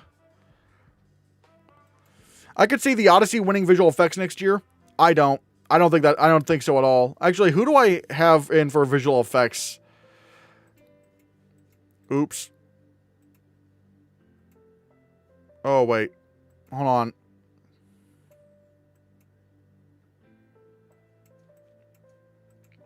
Here's the problem. I don't know how visual effects heavy The Odyssey is actually going to be. I just do not know. Because if it's like Oppenheimer where they use so many practical effects to where it becomes a little bit distracting, then I don't think it's going to get in. So I'm not exactly sure. I mean, because I heard that the Cyclops was going to be like an animatronic, but an animatronic human. I don't know. That doesn't sound all that great. I mean, I know it's not a human, but you know what I mean. It's like, humanoid. So it's like, I just don't know. I don't know. And even then, Dune is right there. And I think that's going to win visual effects, because that's going to get into Best Picture. Why is Godzilla only 11? Because you got to keep in mind, yes, Godzilla minus one visual effects. Godzilla minus one visual effects, but you have to keep in mind that's because the entire Academy was voting on the category. The reason why I mention this is because at the Visual Effects Society Awards, they did, Godzilla minus one couldn't even win the only category it was nominated for, which was Outstanding Animated Character in a Photoreal Feature. It lost that to Rocket Raccoon for Guardians of the Galaxy Volume 3. And you also have to keep in mind, 2023 was a very weak year for visual effects. It was not a very strong year at all, and Dune Part 2 was delayed. I think if Dune Part 2 was not delayed, I think Godzilla minus one would not have gotten that nomination, because Mission Impossible Dead Reckoning seemed to be a stronger nomination film overall. Like, it got into sound, and it ultimately got into visual effects, and it was getting in at, Critics' Choice and BAFTA. So, I think it's safe to assume that Godzilla only got in because Dune Part 2 was gone, and it was a very weak year for visual effects. Whereas next year is looking to be very strong for visual effects. Because I don't want to doubt Dune. I don't want to doubt Narnia, because that looks like, again, the Best Picture. Project Hail Mary could probably get into visual effects. If it's if the space effects are very big and dynamic, then yeah. I don't want to doubt Avengers Doomsday for visual effects, and I don't really want to doubt Disney Star Wars movies for visual effects, like with The Mandalorian and Grogu. So I just don't really want to do that. Mandalorian and Grogu ain't getting visual effects next year. Look, the only Star Wars movie that ever got snubbed out of visual effects was Revenge of the Sith. And even then, if there were 5 nominees, it would have been nominated. So it's like, I don't know. I will doubt a Star Wars movie getting nominated for visual effects when I see it happen. Sinners has little visual effects and it seemed to be getting in. Don't be so sure about that. You gotta look at the Visual Effects Society Award nominations. If Visual Effects Society gives 4 nominations to Sinners, alright, cool. But here's the thing. Sinners is gonna get nominated at the Visual Effects Society Awards for Outstanding Supporting Visual Effects in a Photoreal Feature. Yes, that's going to happen. But that is a very weak field, traditionally, and it's probably going to get that nomination. So it's not really gonna surprise me. I need to see what other nominations it gets. But Sinners, it's not going to get, I just do not think it's going to get a visual effects nomination. It's just not doing enough. It's just not doing enough. It's not the typical, genuinely does not matter how strong you are in Best Picture. Because the following films were in the conversation for visual effects and were getting nominated for Best Picture and did not get nominated.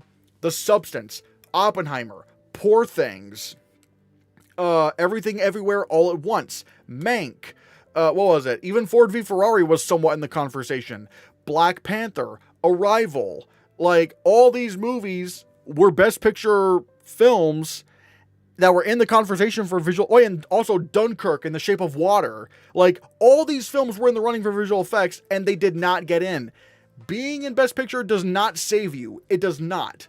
So, you can't really I would just say, don't count on Sinners getting the visual effects because of Best Picture, because that has traditionally not worked. It does not work. And I just don't think Sinners is doing enough to get a nomination, because every movie with the same actor playing twins does that kind of effect to some extent.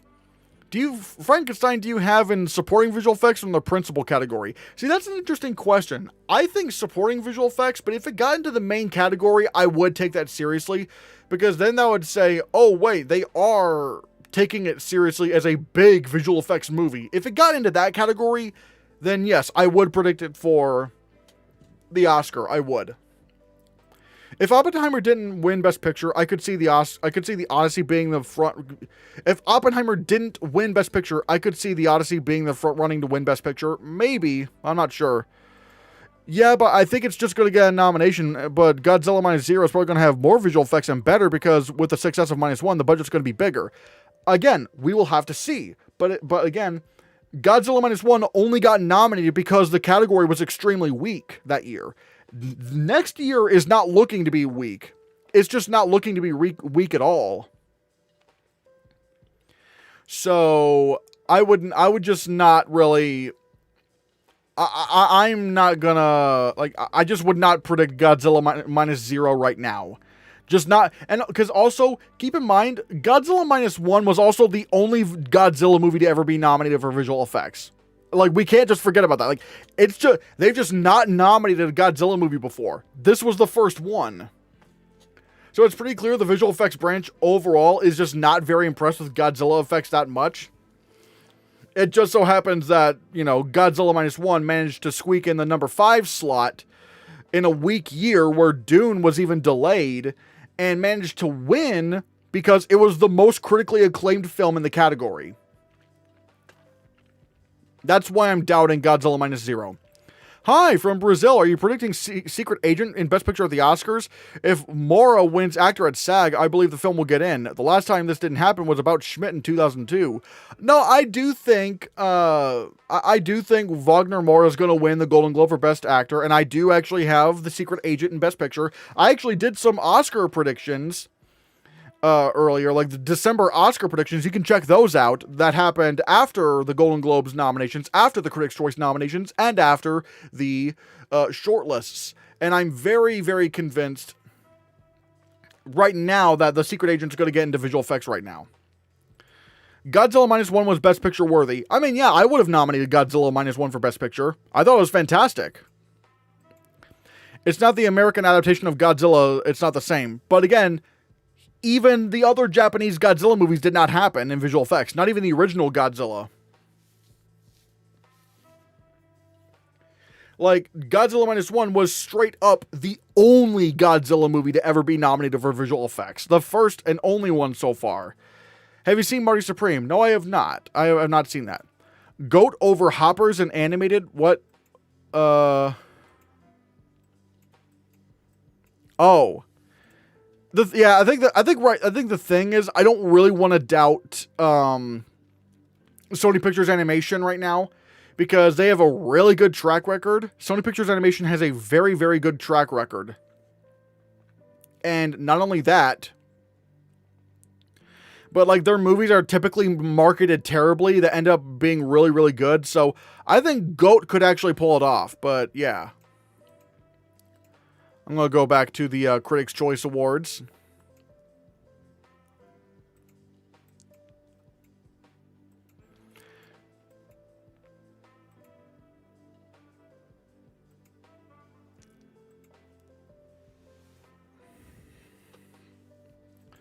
Wildwood could be the winner next year, in my opinion. I don't know.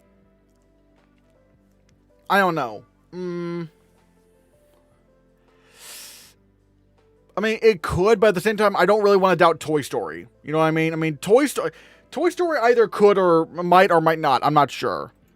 The other recent Japanese Godzilla films have not made the same success at the box office in the U.S.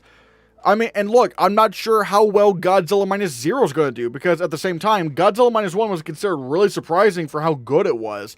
Whereas now, everyone's going to be kind of expecting that greatness out of Godzilla Minus Zero. So again, and even then, it doesn't mean anything in terms of the visual effects, because being a well-liked movie typically does not really matter in the category. I mean, again, look at the Electric State. That actually got shortlisted for visual effects, so yeah. I saw one battle after another a couple weeks ago, like you.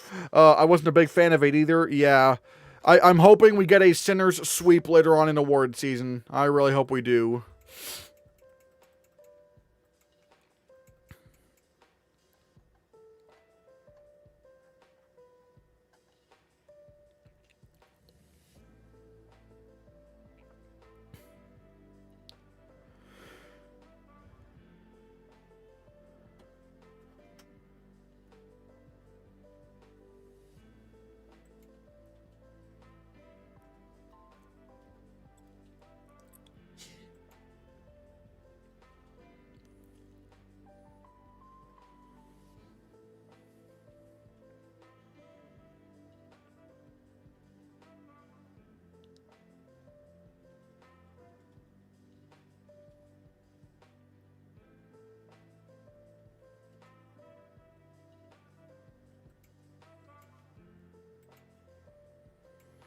I'm hoping that sentimental value wins tonight.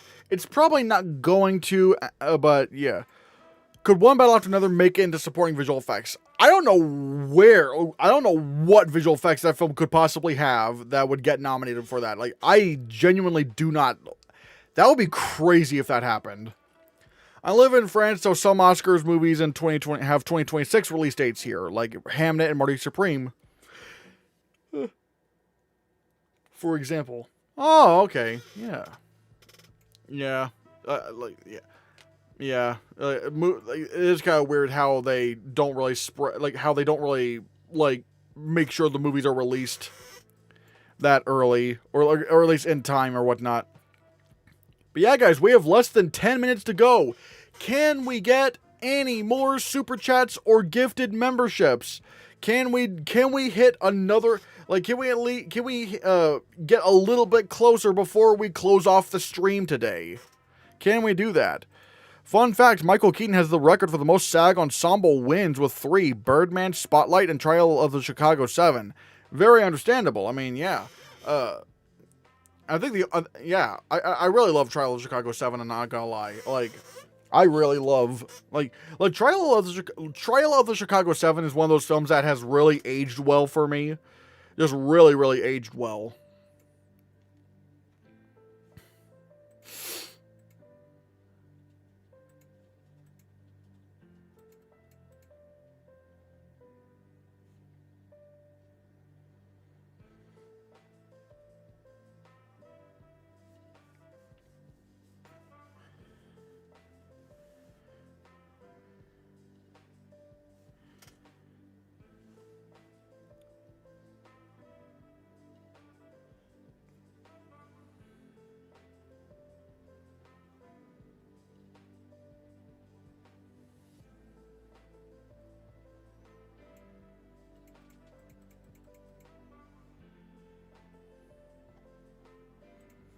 What's that? We cannot pay with we cannot pay with PayPal on YouTube. That's weird. I do have a PayPal link in the description of the video. So I mean, so if you want to like support the channel that way, you can.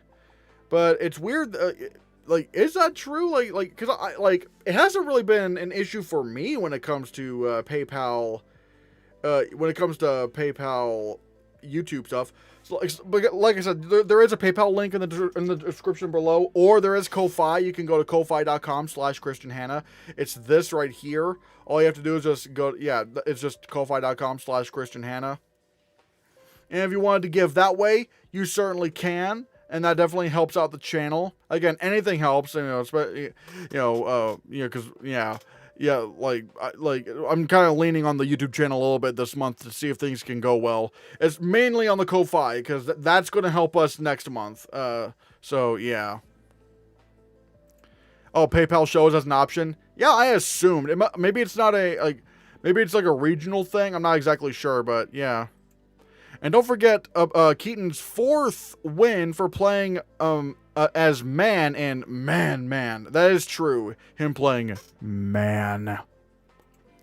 The only Best Picture films I need to see are Hamnet and The Secret Agent. It shows for sub gift, but not donation. Does it say super chat? Does it say, like, because there is a there should be a super chat option. But if it's not doing that, maybe you need to refresh the page or something. Maybe you need to click off of this and come back to it. I'm not exactly sure. Or if you just wanted to gift memberships, that's fine too. Or again, if you can't do any of that, there is still Ko-Fi. That, again, the Ko-Fi thing admittedly might help us a little bit more directly. So if you wanted to go to Ko-Fi, again, ko-fi.com/ChristianHannah, that is an option. And I probably would even encourage doing that if you can't do the YouTube stuff. And again, this does help us a little bit more directly, because this comes to us a lot faster. If Michael B. Jordan won Critics' Choice, do you think people would stop trying to predict him to miss the Oscar nomination for someone like Clooney or Edgerton? I mean, yeah, if Michael B. Jordan won at Critics' Choice, that he would be locked in to win the Oscar. Not win the Oscar, but be nominated to win the Oscar. Yeah, I think all the doubts would be settled. And even if Michael B. Jordan didn't get nominated for the Oscar, I don't think Clooney would take his place. Edgerton could. I could see a world where that happens, but not Clooney. Clooney's done. He's absolutely... If he couldn't even get nominated when they nominated Jay Kelly for Best Picture here, he's just not going to get nominated. Oh my God. I just realized the timer on the super chat thing. We have about 4 minutes until it's over. Can we hit that super chat goal in 4 minutes? Either that or even like getting somewhat closer there. Can we hit the super chat goal? Let's see if we can do that. Can we hit the super chat goal? Or again, like I said, there is also Ko-Fi. Ko-Fi is also a very, very, very valid option right there. Advice for everyone. Play Mario Kart Double Dash. I've never... It's the final countdown.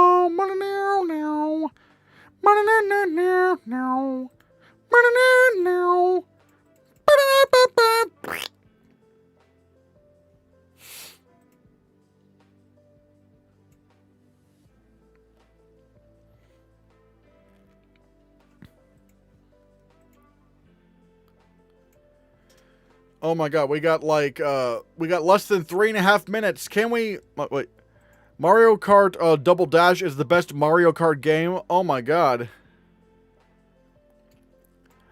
I believe Mora might not appear at the SAG Awards. Could Clooney take his place at the SAG Awards? Again, I'll put my guild predictions video, which, you know, it'll be Producers Guild, Writers Guild, Directors Guild, and SAG nominations predictions. I'm going to be posting that video, which is featuring Ryan Castleman. That video is going up on Tuesday.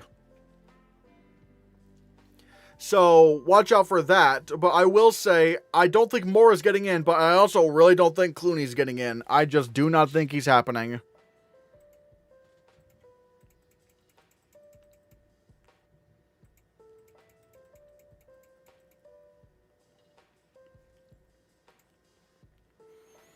Oh my God, we have nearly 2 minutes until the goal ends. Can we get any super chats? Can we get any super chats? My, oh my. Appreciate you, Christian. Best of luck for your predictions tonight. Well, thank you very much, Green Paradise. And again, thank you for being a member. And look, those little Hannahcast emojis. You can get those emojis if you become a member of the Hannahcast YouTube channel. You get lots of cool perks if you're a member, including, but not limited to, loyalty badges, custom emojis. Oh my God.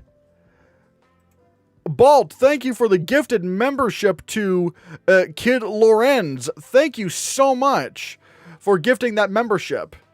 Thank you so much. That goes a lot to help out the channel. And you get members-only badges, emojis, members-only videos, members shout-outs at the end of my videos, early access to predictions videos, members-only live chats, and members and access to the members-only Discord server. Thank you so much, Bolt TV, for gifting a membership. That really means a lot. My God!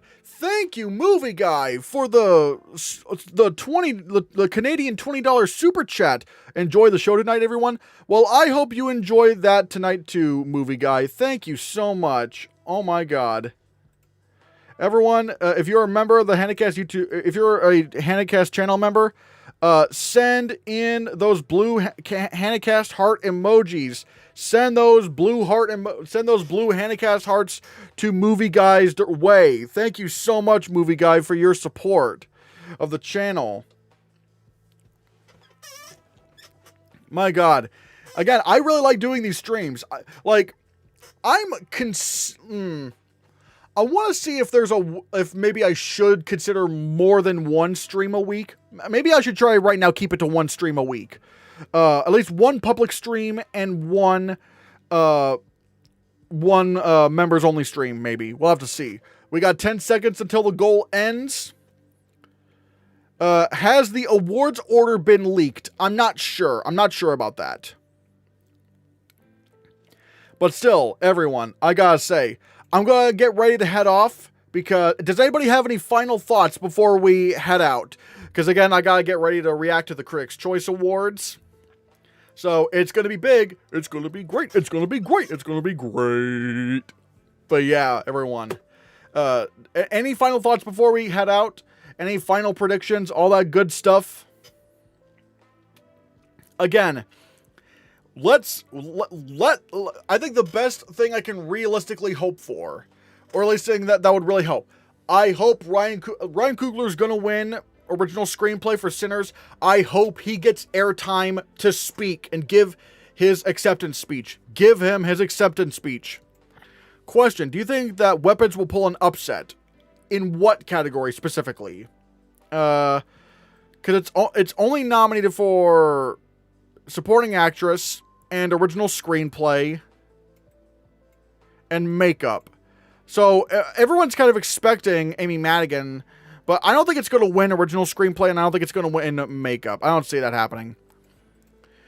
Critics' Choice is going to be Goofy Goober tonight. We'll have to see. I'll be live streaming the Critics' Choice on Nuglia's Discord. Well, alright. Thank you very much, Annie Rude. I have no clue of what's happening in international feature. I think it's going to be accident, but who knows? If no other choice won. Ooh. If Moore wins here, can we predict him to win the Oscar? No. Wait until SAG or BAFTA, because wait till those two come out. Wait till SAG and BAFTA, because they will call the race. They will definitely call the race.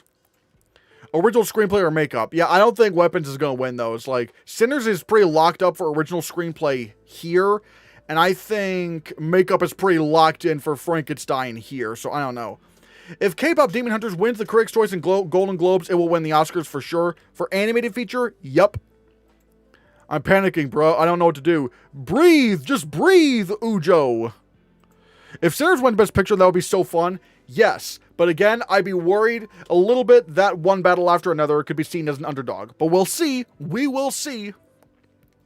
I have doubt for international and Best Picture. Again, I'm pretty confident right now that, that one battle after another will win Best Picture here. Because, again, if Sinners does have a resurgence, it would not be at the Golden Globes. It would not be at the Golden Globe. No, it would not be at the Critics' Choice Awards, because they've already voted. But still, guys, yeah, one award after another. Anyways, guys, thank you guys so much for joining the Critics' Choice Awards pregame show. This has been a lot of fun. Again, ring this bell, ring the notification bell, because I will be putting up my Critics' Choice Awards reactions probably sometime late tonight. So make sure you have that on, and make sure you watch the video. Watch the video, and stay tuned, because throughout this entire week, we got big videos. This Tuesday, I got a collab with Ryan Castleman for the Guild predictions for Producers Guild, Writers Guild, Directors Guild, Screen Actors Guild nominations. I'm going to be collabing with him sometime later this week, probably Thursday or something like that. Maybe Thursday. Either Thursday or Wednesday or something like that. I'm going to be putting out my Golden Globes winners predictions with Matthew Anderson. And then obviously we got Directors Guild nominations. We got SAG nominations, Producers Guild nominations. I'm going to be reacting to all those.